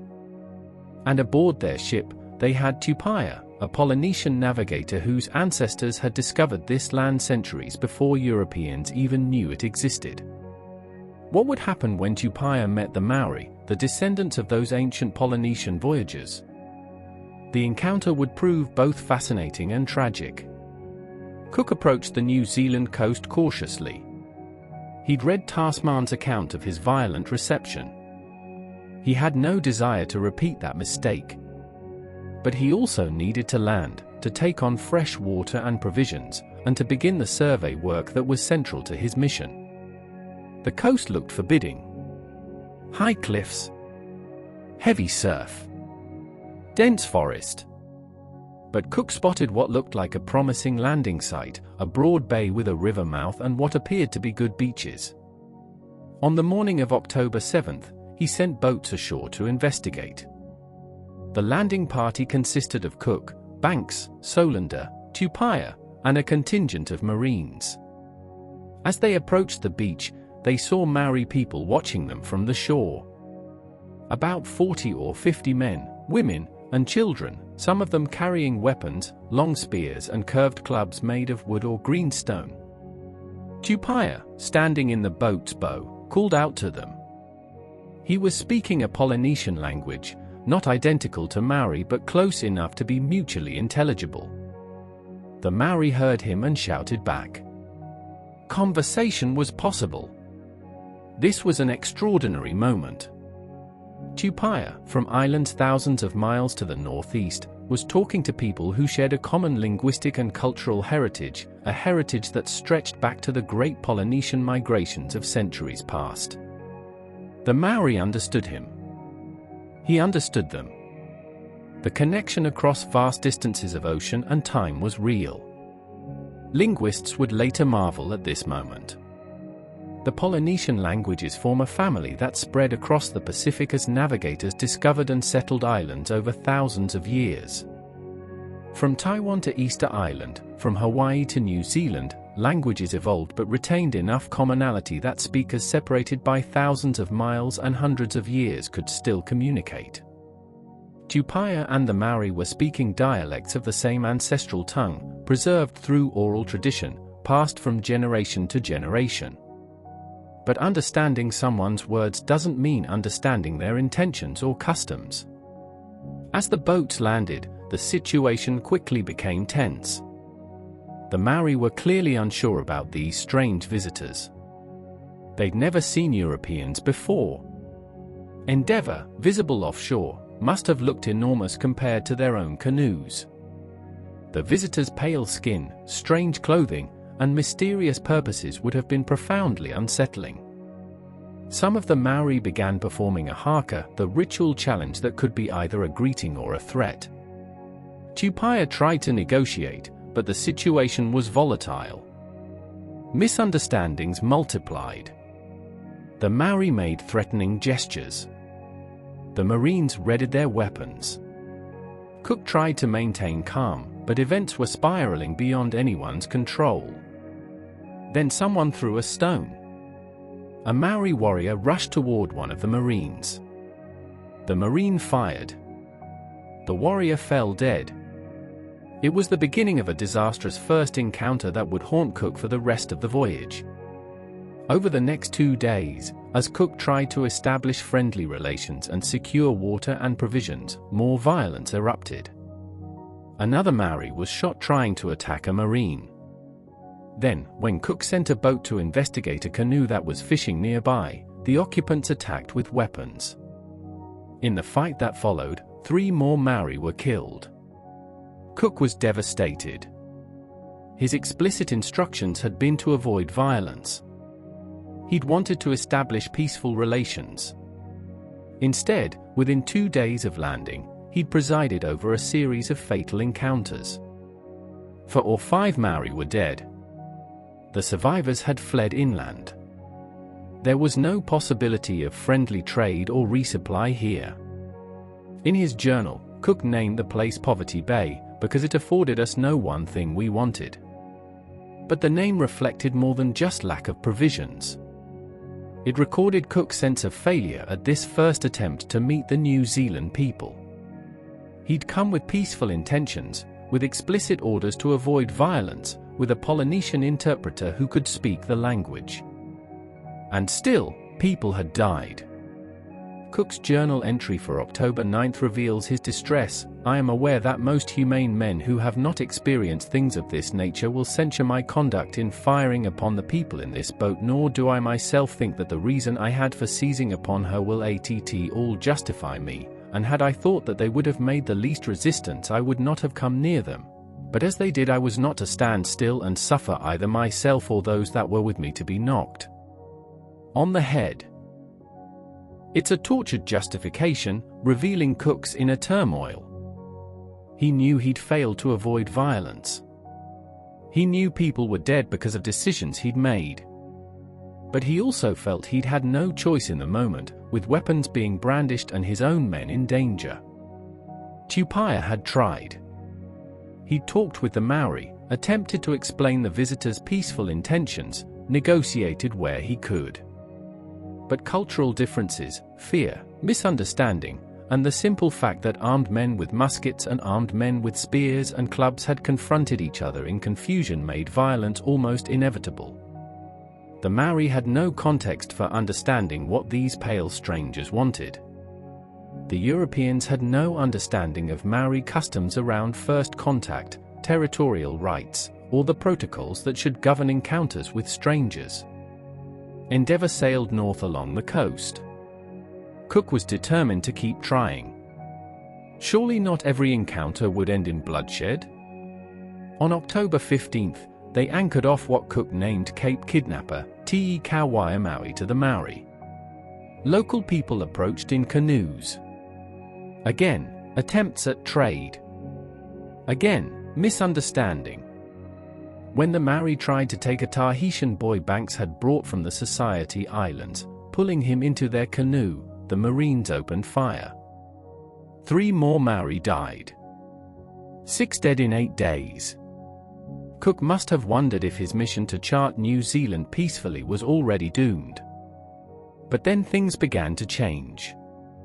At Anora Bay, a few days later, the reception was different. The local people, perhaps having heard nothing of the earlier violence, were curious rather than hostile. Tupaia's negotiations succeeded. Trade was established. The crew went ashore peacefully, gathered celery and wild greens that Cook hoped would fight scurvy, refilled water casks, and actually talked with the Maori rather than fighting them. The difference was striking. Here, without the initial confrontation and violence, with time to establish communication through Tupaia, the interaction proceeded peacefully. The Maori of Anora Bay traded fish and kumara, sweet potatoes they cultivated. They showed the Europeans their villages, their fortified pa with intricate wooden carvings. They demonstrated their waka, ocean-going canoes built from single massive tree trunks. Banks and Solander were able to observe and sketch. The crew relaxed. This was what Cook had hoped for: peaceful exchange, mutual curiosity, learning about each other without bloodshed. At Talaga Bay, the reception was even better. The Maori there allowed the Europeans to move freely, trading food for iron and cloth. Banks and Solander went on botanical expeditions inland, accompanied by Maori guides who showed them plants and explained their uses. The crew caught fish and collected fresh water. The Maori were fascinated by Endeavour, paddling out to examine the ship, marveling at its size and construction. For a full week, Endeavour remained at Talaga Bay, and the stay was peaceful and productive. Cook observed the Maori culture with growing respect. These were not primitive people. They had sophisticated social structures, impressive fortifications, beautifully decorated houses and canoes. Their textile work was intricate. Their carvings showed remarkable artistic skill. They practiced agriculture, cultivating kumara and other crops. They had developed complex fishing techniques. Their society had clear hierarchies, with rangatira, chiefs, holding authority over their tribes. The Maori, for their part, found the Europeans strange and fascinating. The pale skin, the unusual clothing, the metal tools that didn't need sharpening like stone or greenstone. The firearms that made noise like thunder and could kill from a distance. The ship that was larger than any waka they'd seen. All of this was new and sometimes frightening, sometimes exciting. Cook was learning. Patience helped. Visible restraint helped. Having Tupaia explain their intentions in a language the Maori could understand helped immensely. And most importantly, allowing the Maori to set the terms of engagement, not pushing too hard, not demanding too much, made peaceful interaction possible. When Cook tried to rush contact, to impose European expectations, violence resulted. When he waited, allowed the Maori to approach on their own terms, respected their boundaries, peaceful exchange became possible. On November 9th, at Mercury Bay, Cook observed a transit of Mercury across the Sun, a much less rare event than Venus's transit but still scientifically valuable. The Maori there were friendly.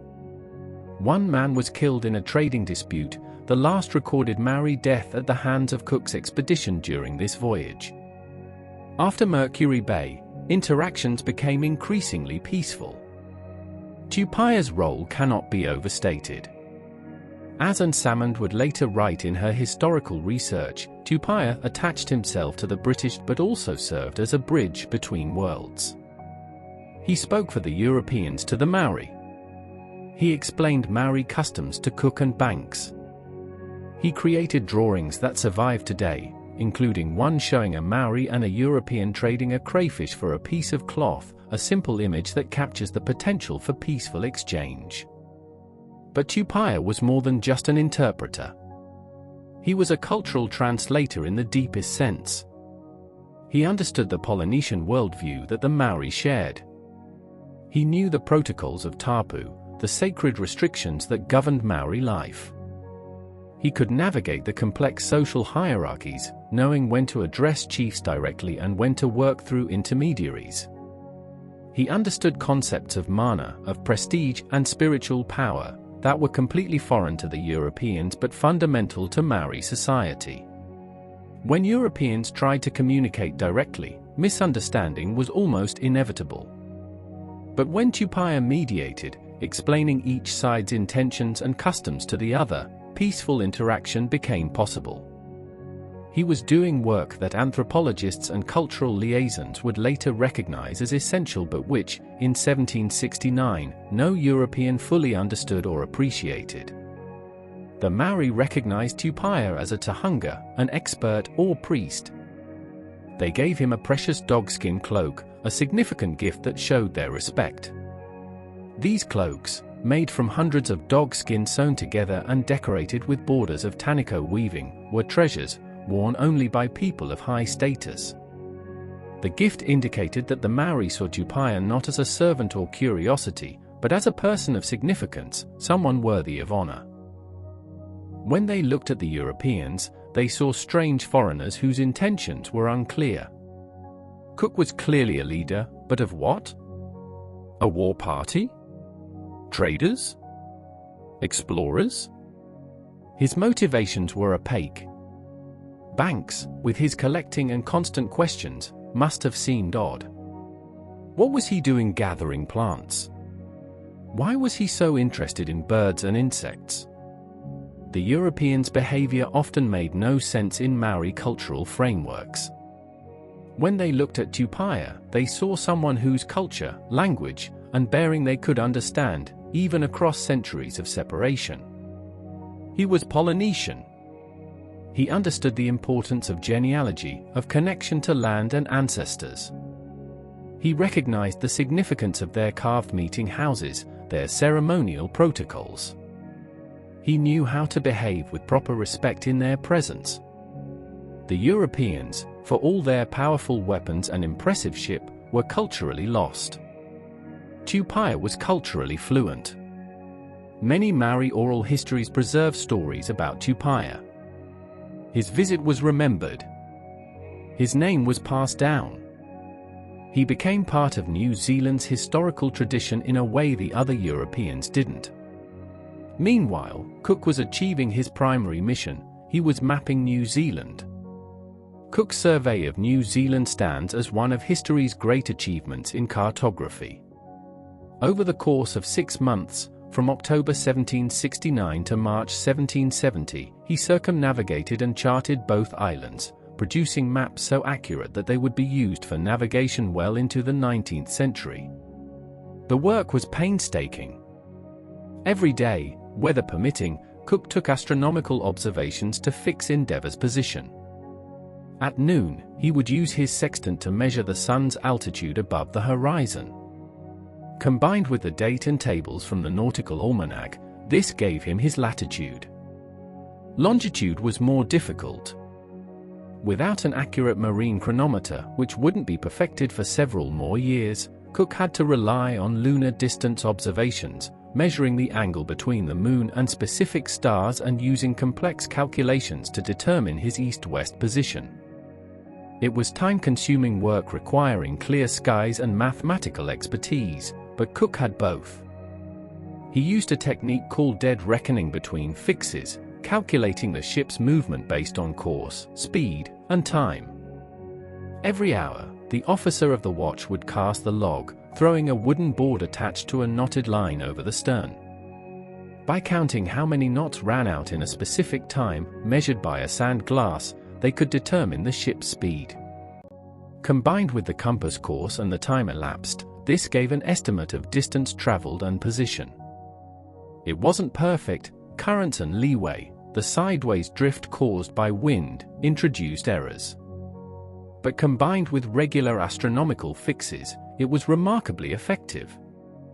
He carefully observed every headland, bay, inlet, and harbor, noting depths, hazards, and landmarks.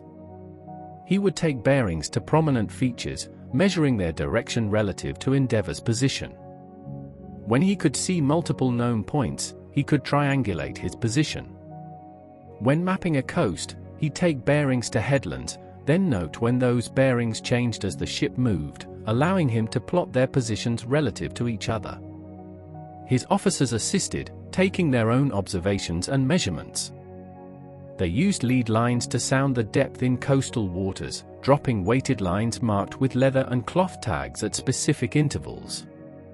The leadsman would call out the depth, by the mark 5, when the 5-fathom marker was at the water's surface. By the deep 9, when between marked depths. The leadsman would also check the tallow in the hollow base of the lead weight, which picked up samples of the seabed, sand, mud, shells, rock. This told them what kind of holding ground was below, crucial information for anchoring. They noted the nature of the seabed, sand, rock, mud, coral. They recorded the behavior of tides and currents, noting high and low water times and the strength and direction of tidal flows. All of this information went into Cook's journal and onto his charts, building a comprehensive picture of New Zealand's coasts that would guide mariners for generations. As Endeavour sailed north from Talaga Bay, Cook began to realize that New Zealand was larger than Tasman's fragmentary charts had suggested. The coastline kept extending. Bays opened up. Headlands appeared. The land was mountainous, heavily forested, and rugged. They rounded the North Cape in December 1769, battling strong gales that nearly drove them onto the rocks. At one point, they passed another ship in the distance, separated by the storm and poor visibility. Cook never realized that the French explorer Jean-François de Surville, commanding the Saint Jean-Baptiste, was rounding the same cape at the same time, going in the opposite direction. Two European exploring expeditions, less than 20 miles apart, never saw each other. If they had, the history of Pacific exploration might have been quite different. Endeavour progressed down New Zealand's west coast. Cook noted that the land seemed to be narrowing, but he couldn't be sure whether he was sailing along one large island or several smaller ones. The weather was frequently terrible. Strong winds, heavy rain, rough seas. Progress was slow and sometimes dangerous. In mid-January 1770, they reached a large sound on the northern tip of what we now know as the South Island. Cook named it Queen Charlotte Sound, and it became one of his favorite anchorages in New Zealand. Protected waters. Fresh water available. Abundant fish and birds. Friendly Maori. From an elevated point in Queen Charlotte Sound, Cook climbed to a vantage point and made a crucial observation. On January 22, standing on what he would name Kaitapeha Peak on Arapawa Island, he could see that the land separated. A strait lay ahead, dividing the land mass into two distinct islands. This was a major discovery. Cook realized he wasn't looking at one continuous landmass but at two separate islands. The strait between them, which he modestly named Cook Strait, connected the ocean to the east with the ocean to the west. This meant New Zealand definitely wasn't part of a southern continent. It was an island group, isolated in the Pacific. The discovery of Cook Strait was significant not just geographically but practically. It meant ships could sail between the two islands, potentially shortening voyages and providing alternate routes in different wind conditions. Cook noted the strong tidal currents in the strait, warning future navigators to exercise caution. The combination of tides from both sides meeting in the narrow passage created powerful flows that could push a ship off course or make progress difficult. From his vantage point, Cook could also see that Queen Charlotte Sound offered excellent anchorage, protected from ocean swells, with good holding ground, fresh water streams, abundant timber for repairs, and plentiful fish and birds for fresh provisions. He made careful notes, knowing this information would be valuable to future visitors. On January 31st, Cook performed a ceremony claiming Queen Charlotte Sound and adjacent lands for King George III. It would be the last time he would claim any part of New Zealand. His secret instructions had been to claim any new discoveries, but Cook was already uncomfortable with the notion of claiming lands that were clearly inhabited. The Maori had been living here for centuries. By what right could he claim their home for a distant monarch? Still, orders were orders. The claim was made, witnessed, and recorded. Endeavour sailed through Cook Strait and turned north, charting the coast from Cape Palliser back to Cape Turnagain, where they'd been in October. The circuit of the North Island was complete. Cook now had a detailed chart of an island roughly the size of England. On February 7, 1770, they turned south again, this time to chart the other island. They sailed down the east coast, noting mountains rising directly from the sea, some snow-capped even in summer. The land looked even more rugged than the North Island. Dense forest covered the slopes. Few signs of habitation. They rounded the southern tip, which Cook named South Cape, on March 10th. Banks and the other gentlemen argued about whether the land they were sailing around might be part of a continent. Banks was skeptical. He'd seen no evidence of the vast temperate landmass Dalrymple and others insisted must exist. Cook kept his opinion to himself, but he too was doubtful. As they continued north up the west coast, the question was definitively answered. They were clearly circumnavigating an island, not charting the edge of a continent. By late March, they'd completed the circuit and re-entered Cook Strait from the west. The South Island was even larger than the North Island. Together, they constituted a substantial land mass, roughly the size of Great Britain itself. But they were islands, not a continent. Terra Australis, if it existed, lay further south in latitudes Endeavour wasn't equipped to explore. Cook's charts of New Zealand were remarkably accurate. He made only two significant errors.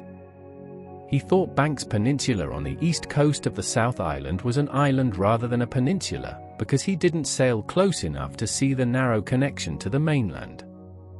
And he thought Stewart Island at the southern tip was a peninsula rather than an island, because weather and sea conditions at Foveaux Strait prevented him from confirming the separation.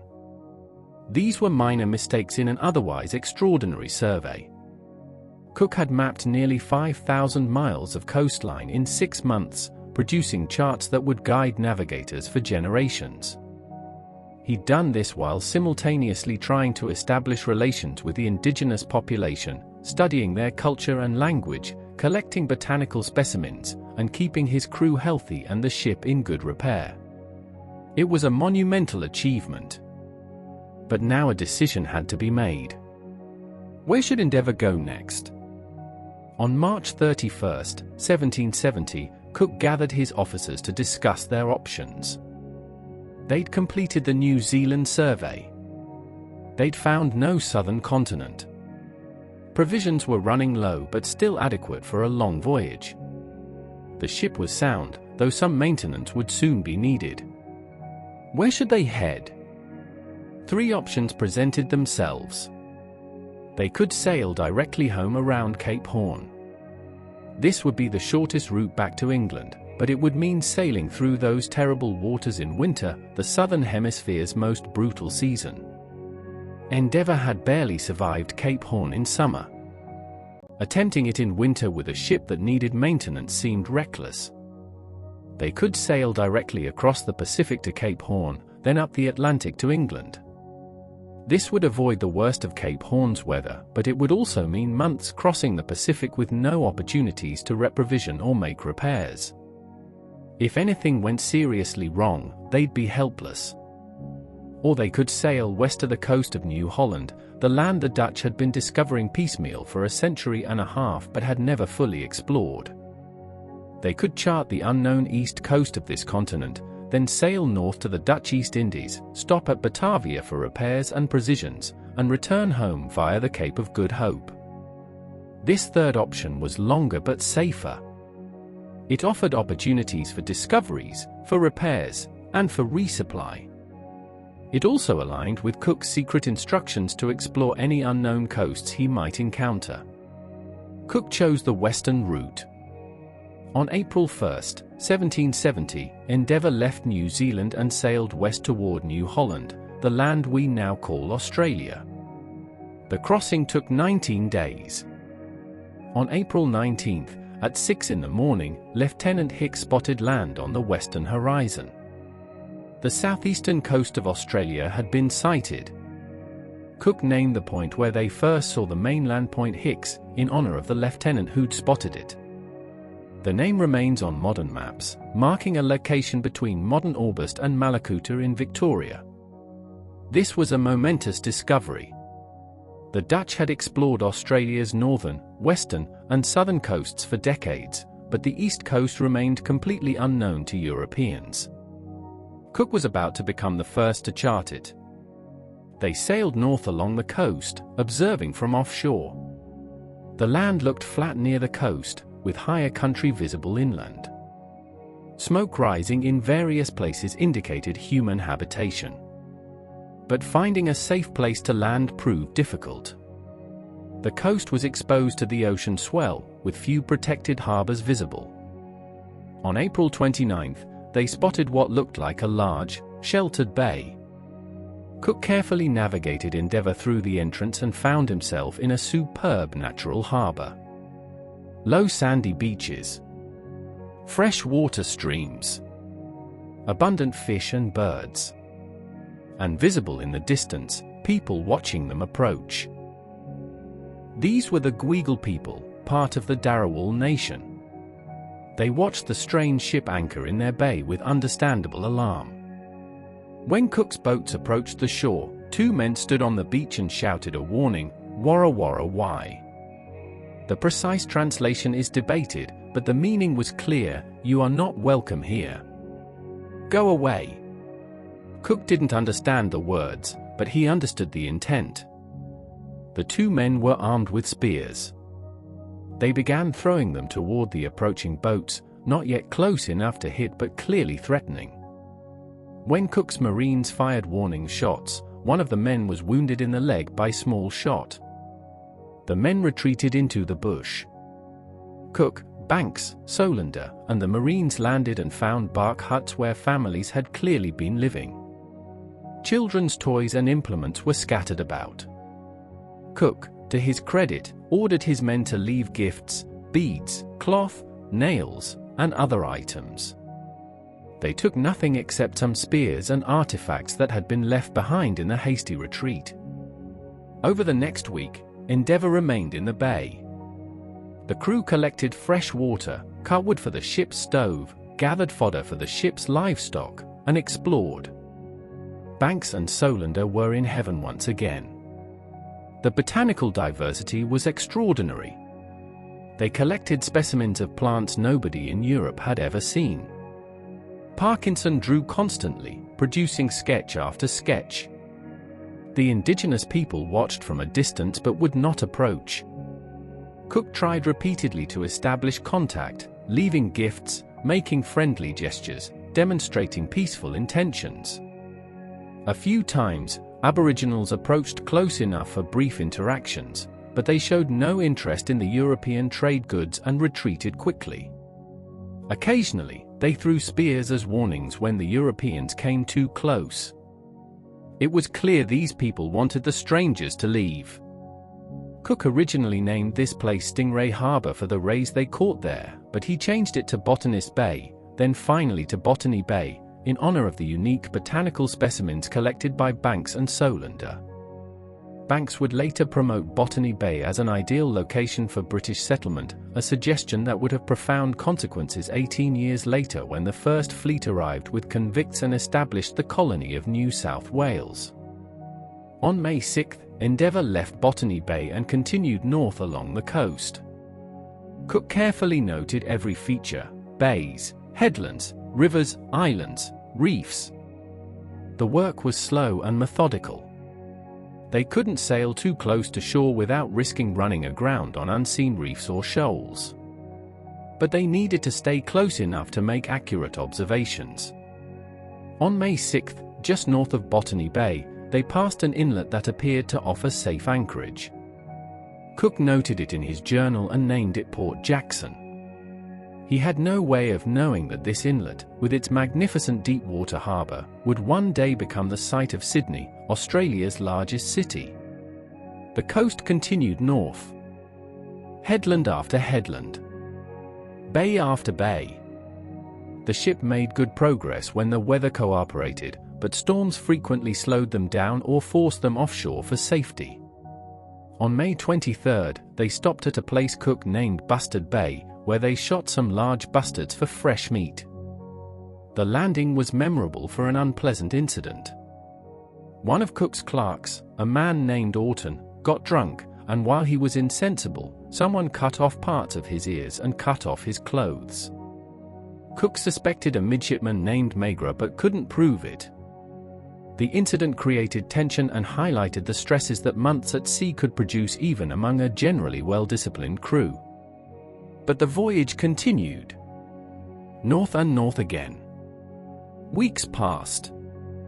The coastline seemed endless. By early June, they were sailing along the coast of what we now call Queensland. The weather was warm. The seas were generally calm. The crew was healthy. Banks continued his collecting. Cook continued his charting.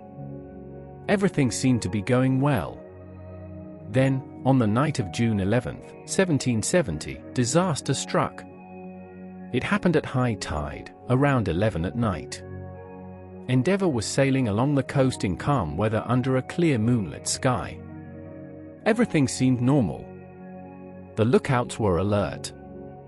The officers of the watch were attentive. They were moving at a moderate pace, perhaps 6 or 7 knots. Without warning, Endeavour struck coral with a grinding, sickening crunch that woke everyone below decks. The ship shuddered, slowed, and stuck fast. They'd run onto a shoal of the Great Barrier Reef. Cook was on deck within seconds. The situation was immediately clear and terribly dangerous. They'd struck at high tide. The tide was now ebbing. As the water level dropped, Endeavour settled more heavily onto the coral. The ship began taking on water through holes torn in her hull by the razor-sharp coral.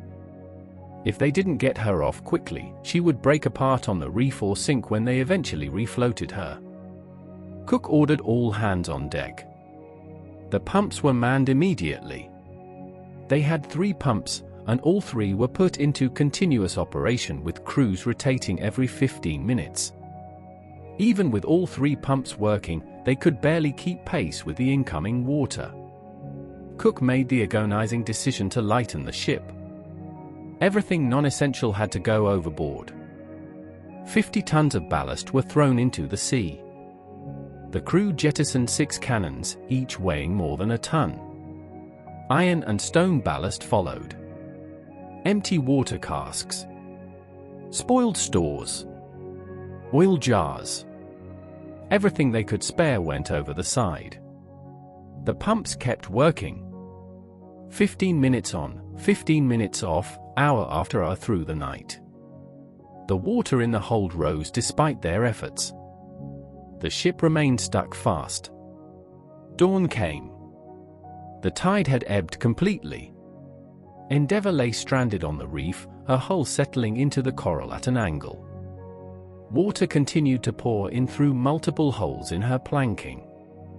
The pumps continued their ceaseless rhythm. The crew was exhausted but couldn't stop.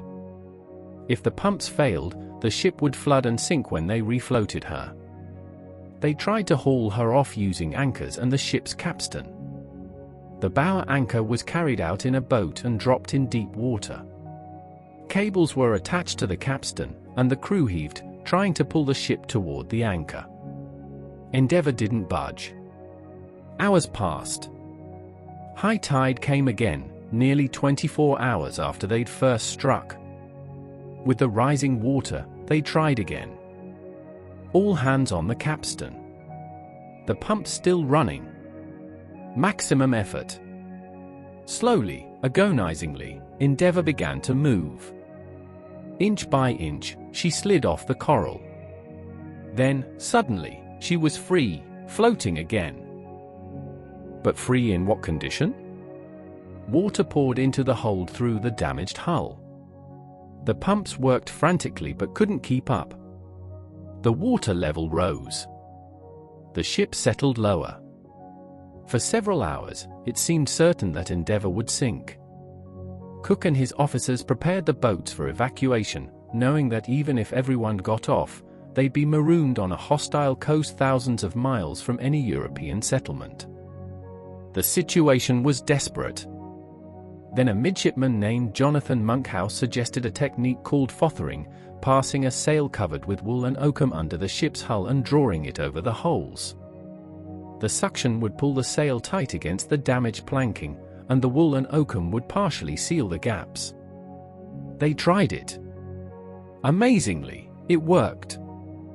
The leak slowed to a manageable level. The pumps could now keep pace. Endeavour, battered and wounded but still afloat, limped toward the coast. Cook needed a place to beach the ship and make proper repairs. They couldn't sail across the Pacific or even to Batavia with the hull in this condition. He sent boats ahead to search for a suitable harbor. On June 17, they found one, a river mouth with a muddy bank where they could beach Endeavour at high tide.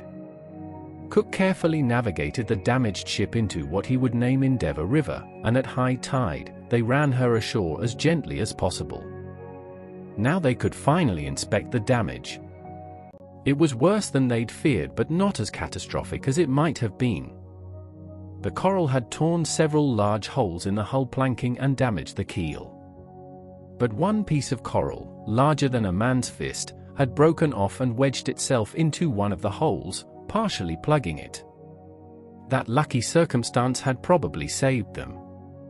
Without it, the ship would have flooded too quickly for the pumps to keep pace. They would need weeks to make repairs. The hull had to be patched.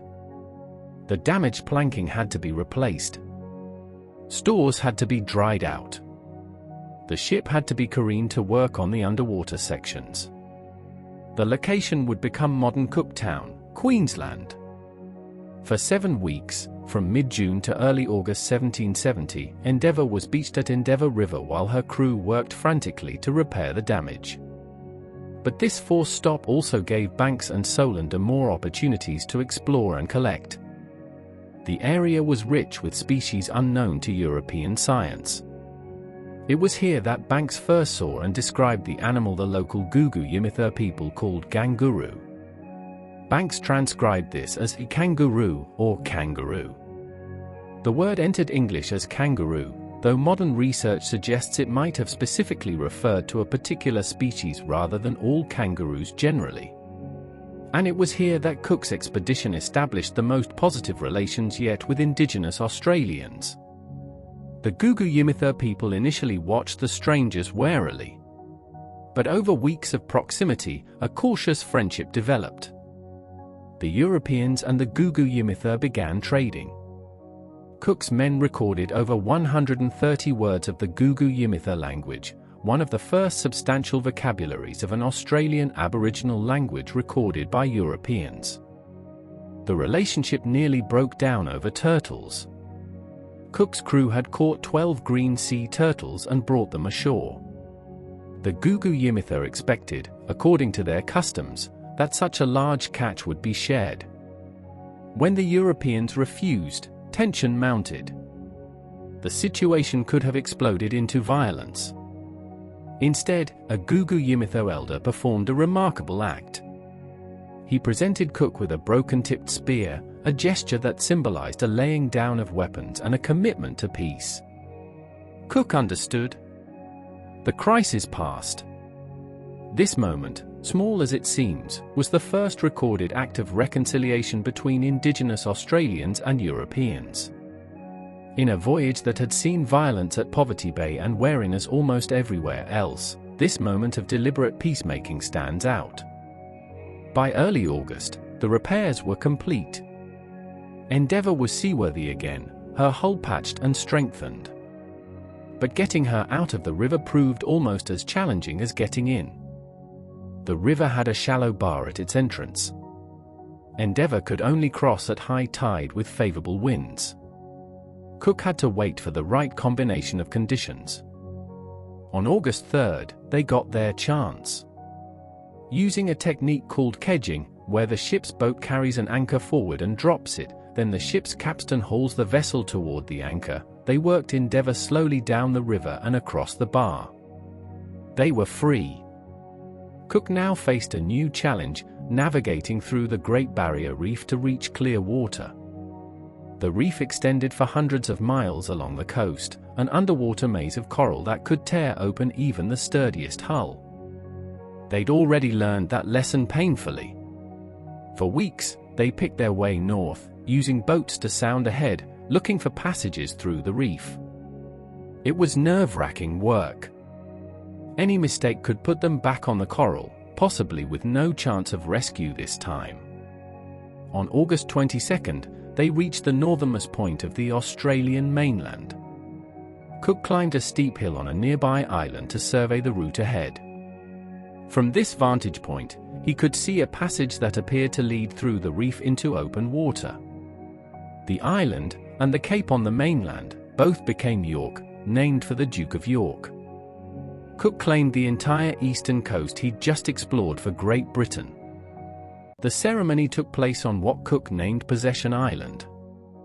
In the presence of his officers, with his ship's company as witnesses, Cook claimed this vast territory for King George III. It was a claim that would have profound consequences for the indigenous peoples of Australia, none of which Cook could have fully anticipated that August day. He'd surveyed the coast. He'd charted harbors.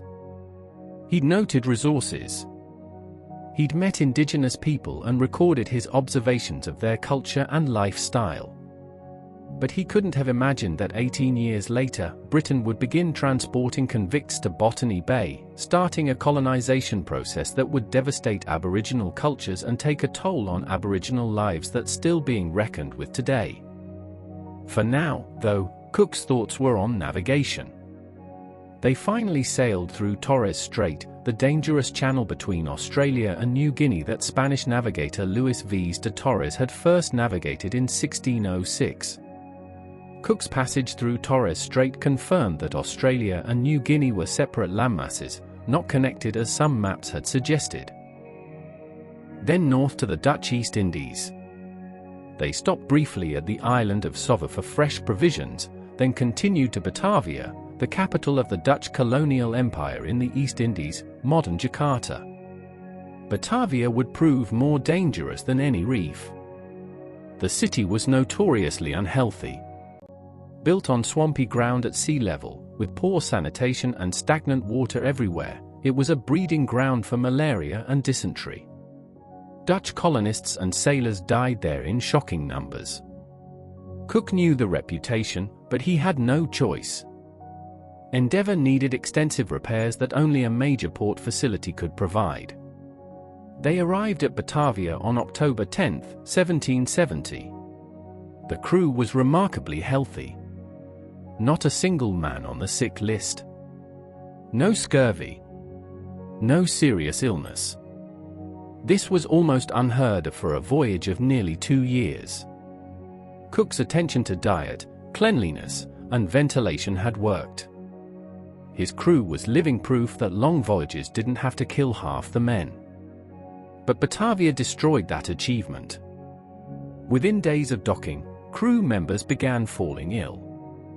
Malaria, dysentery, typhoid. The diseases of Batavia spread through Endeavour like fire through dry grass. Men who'd survived the grounding on the Great Barrier Reef, who'd remained healthy through 2 years of sailing, began dying by the dozen. Among the first to die was Tupaia, the Polynesian navigator who'd guided them through the Society Islands, who'd acted as interpreter and diplomat in New Zealand, who'd bridged cultures and shared his knowledge of the Pacific, fell ill with dysentery and died on December 20, 1770. His young servant Tayata died around the same time.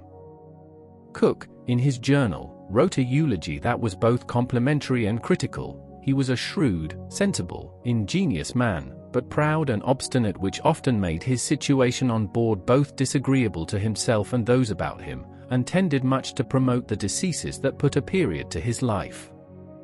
It was a harsh epitaph for a man who'd contributed so much to the voyage's success.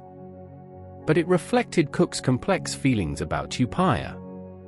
Cook had appreciated Tupaia's knowledge and abilities, but he'd also found the Tahitian priest challenging to deal with, perhaps because Tupaia wasn't subservient to European authority, perhaps because cultural differences created constant friction. Banks, who'd been closer to Tupaia, was devastated. His journal entry for December 20 simply records the death and moves on, the brevity perhaps reflecting the pain of loss he didn't want to dwell on. The deaths continued. Herman Sporing, Banks's Finnish secretary and assistant. Charles Green, the astronomer who'd observed the transit of Venus with Cook. Sidney Parkinson, the brilliant artist who'd drawn thousands of plant specimens. Ship's carpenter John Satterley. Ship's master Robert Molyneux. Second Lieutenant Zachary Hicks. Midshipman Jonathan Monkhouse, the man whose fothering technique had saved the ship on the Great Barrier Reef. 7 men died while Endeavour was docked at Batavia. 23 more died during the voyage from Batavia to Cape Town, including several who'd seemed to be recovering. 30 men in total, nearly a third of those who'd left England. Cook later wrote that Endeavour had become like a hospital ship, with so many ill that the healthy crew could barely work the ship and nurse the sick simultaneously. The irony was cruel. Cook had kept his men healthy through 2 years of the voyage, only to have them struck down by disease in a supposedly civilized port.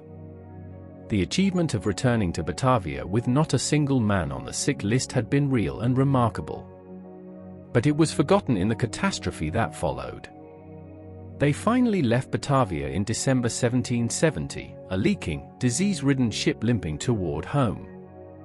They stopped at Cape Town to take on fresh provisions and give the sick a chance to recover in a healthier climate. Some did recover. Others continued to decline. The journey across the Atlantic was a nightmare. More men died. More fell ill. Cook and the remaining healthy crew were exhausted beyond measure, keeping the ship sailing while nursing the dying and trying to maintain some semblance of discipline and routine. They stopped at the island of St. Helena for water. Then the final leg home. On July 10, 1771, a lookout spotted the English coast. The boy Nicholas Young, who'd first sighted New Zealand, now saw his homeland again. On July 12, Endeavour passed Beachy Head and that afternoon anchored at Downs near Deal, Kent. Cook went ashore. The voyage was over. Nearly 3 years since they departed Plymouth. 41,000 miles sailed. One of history's great voyages of exploration was complete. But the cost had been high. 43 men had left Plymouth with Endeavour in August 1768. By the time they returned in July 1771, 38 were dead. Only a handful of those deaths had occurred before Batavia. Nearly all could be attributed to diseases contracted in the Dutch port or during the voyage home. Cook had proven that long sea voyages didn't have to be death sentences. His attention to diet, cleanliness, and crew health had kept his men alive through the entire Pacific exploration. But he'd been powerless against the diseases of Batavia. That failure would haunt him and influence his approach to future voyages. Still, they'd returned. They'd brought back charts, journals, specimens, drawings, and knowledge that would reshape European understanding of the Pacific. They'd observed the transit of Venus. They'd mapped New Zealand. They'd charted the east coast of Australia. They'd proven Terra Australis didn't exist, at least not where theorists had insisted it must be.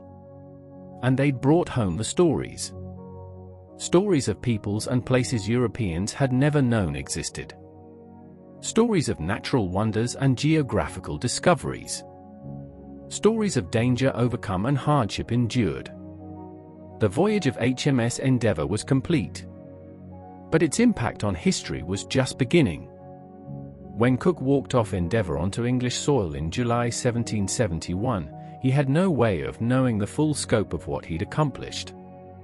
For him, it had been a mission: observe the transit, search for Terra Australis, chart New Zealand, return home. He'd done all these things, though not all had turned out as expected. The transit observations had been compromised by the black drop effect. The southern continent hadn't been found.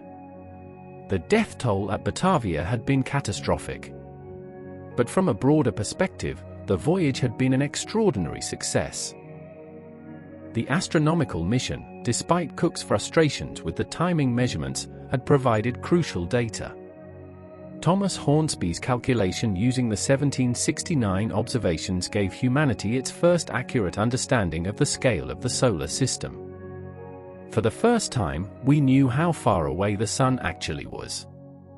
All other distances in the solar system could now be calculated. This wasn't just academic knowledge. It would eventually prove essential for understanding celestial mechanics, planning space exploration, and comprehending our place in the cosmos. The geographical discoveries were even more significant. Cook's charts of New Zealand remained the standard reference for more than a century. His survey work was so accurate that mariners using his charts decades later marveled at their precision. He definitively established that New Zealand consisted of two main islands, not connected to any continent. He'd fixed their position, mapped their coasts, described their harbors and hazards. The charting of Australia's east coast was equally important. For the first time, Europeans had a complete picture of the Australian continent's extent. Cook had proven it was an island continent, separated from New Guinea by Torres Strait.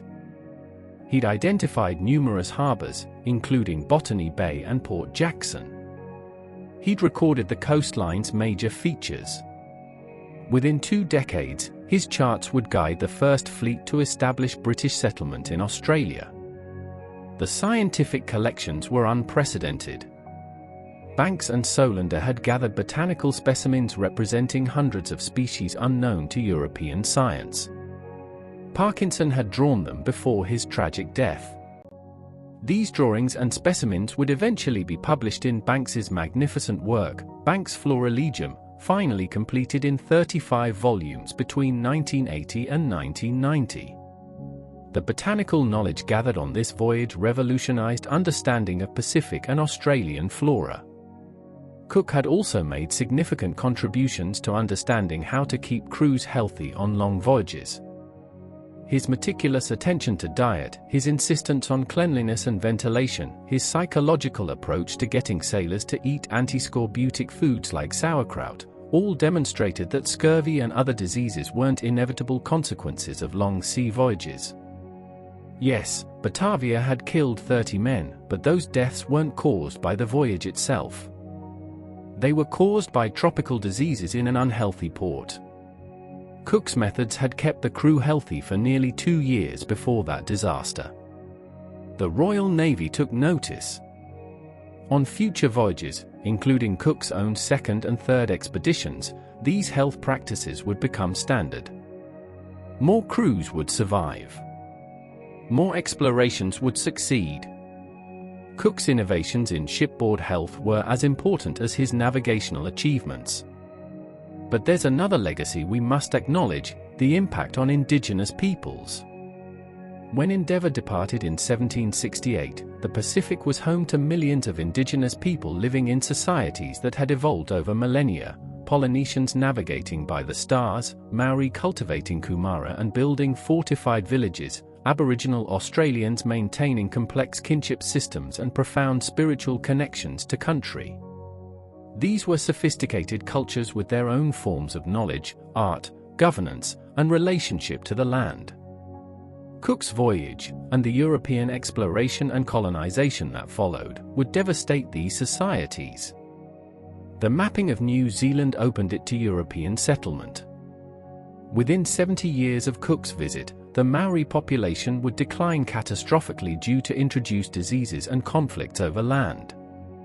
Traditional ways of life would be disrupted, sometimes destroyed. In Australia, the impact would be even more severe. Cook's claim of possession at Possession Island in 1770 laid the legal groundwork for British colonization. The first fleet arrived in 1788. What followed was dispossession, disease, violence, and cultural destruction on a massive scale. Aboriginal populations declined from perhaps 1 million people before European contact to less than 1/10 of that by the early 20th century. Languages were lost. Cultural practices were suppressed or destroyed. The trauma reverberates still. This wasn't Cook's intention. His instructions explicitly directed him to cultivate friendly relations and avoid violence. His journals show genuine curiosity about and respect for many of the peoples he encountered. He recorded Tupaia's navigational knowledge. He documented Aboriginal languages. He tried, not always successfully, to establish peaceful contact. But intentions don't determine consequences. Cook's voyages opened the Pacific to European expansion. The knowledge he brought back, the charts he created, made colonization possible. We can acknowledge his achievements as a navigator and explorer while also recognizing the devastating impact on indigenous peoples that followed. This is the complex legacy we inherit. Cook was a brilliant navigator who expanded human knowledge of geography and navigation. He was also the advanced scout for an empire that would displace and devastate indigenous populations. Both things are true. Both must be remembered. For Tupaia, the legacy is particularly poignant. He died far from home, buried in an unmarked grave in Batavia, never having achieved his likely dream of reaching England and being presented to the Royal Society. But his contributions to the voyage were substantial. His navigational knowledge helped Cook. His interpreter skills facilitated communication with Maori. His cultural understanding bridged worlds. When Cook returned to New Zealand on his second voyage in 1773, the Maori approached his ship shouting, "Tupaia! Tupaia!" They remembered him. They asked after him. When Cook told them Tupaia had died, they grieved. As Cook noted in his journal, Tupaia's name was known throughout New Zealand. He'd made an impact that the other Europeans hadn't. Joseph Banks returned to England and became one of the most influential scientific figures of his age. He was elected president of the Royal Society in 1778 and held that position for 41 years. He advised King George III on the Royal Botanic Gardens at Kew, transforming it into the world's premier botanical institution. He organized scientific expeditions around the world. He championed the colonization of Australia. He became Sir Joseph Banks, wealthy, honored, connected, powerful. Cook himself would make 2 more voyages. His second voyage, from 1772 to 1775, would push further south than any European had yet gone, circumnavigating Antarctica, though never seeing the continent itself, and definitively proving that if Terra Australis existed, it must lie within the Antarctic Circle in regions of ice too extreme for human habitation. His third voyage, from 1776 to 1779, would search for the Northwest Passage in the Arctic and would end with Cook's death in Hawaii in a violent confrontation with native Hawaiians. But it was the first voyage, the Endeavour voyage, that established Cook's reputation. It was this voyage that proved his genius as a navigator, his skill as a leader, his attention to detail, and his ability to bring back results against daunting odds.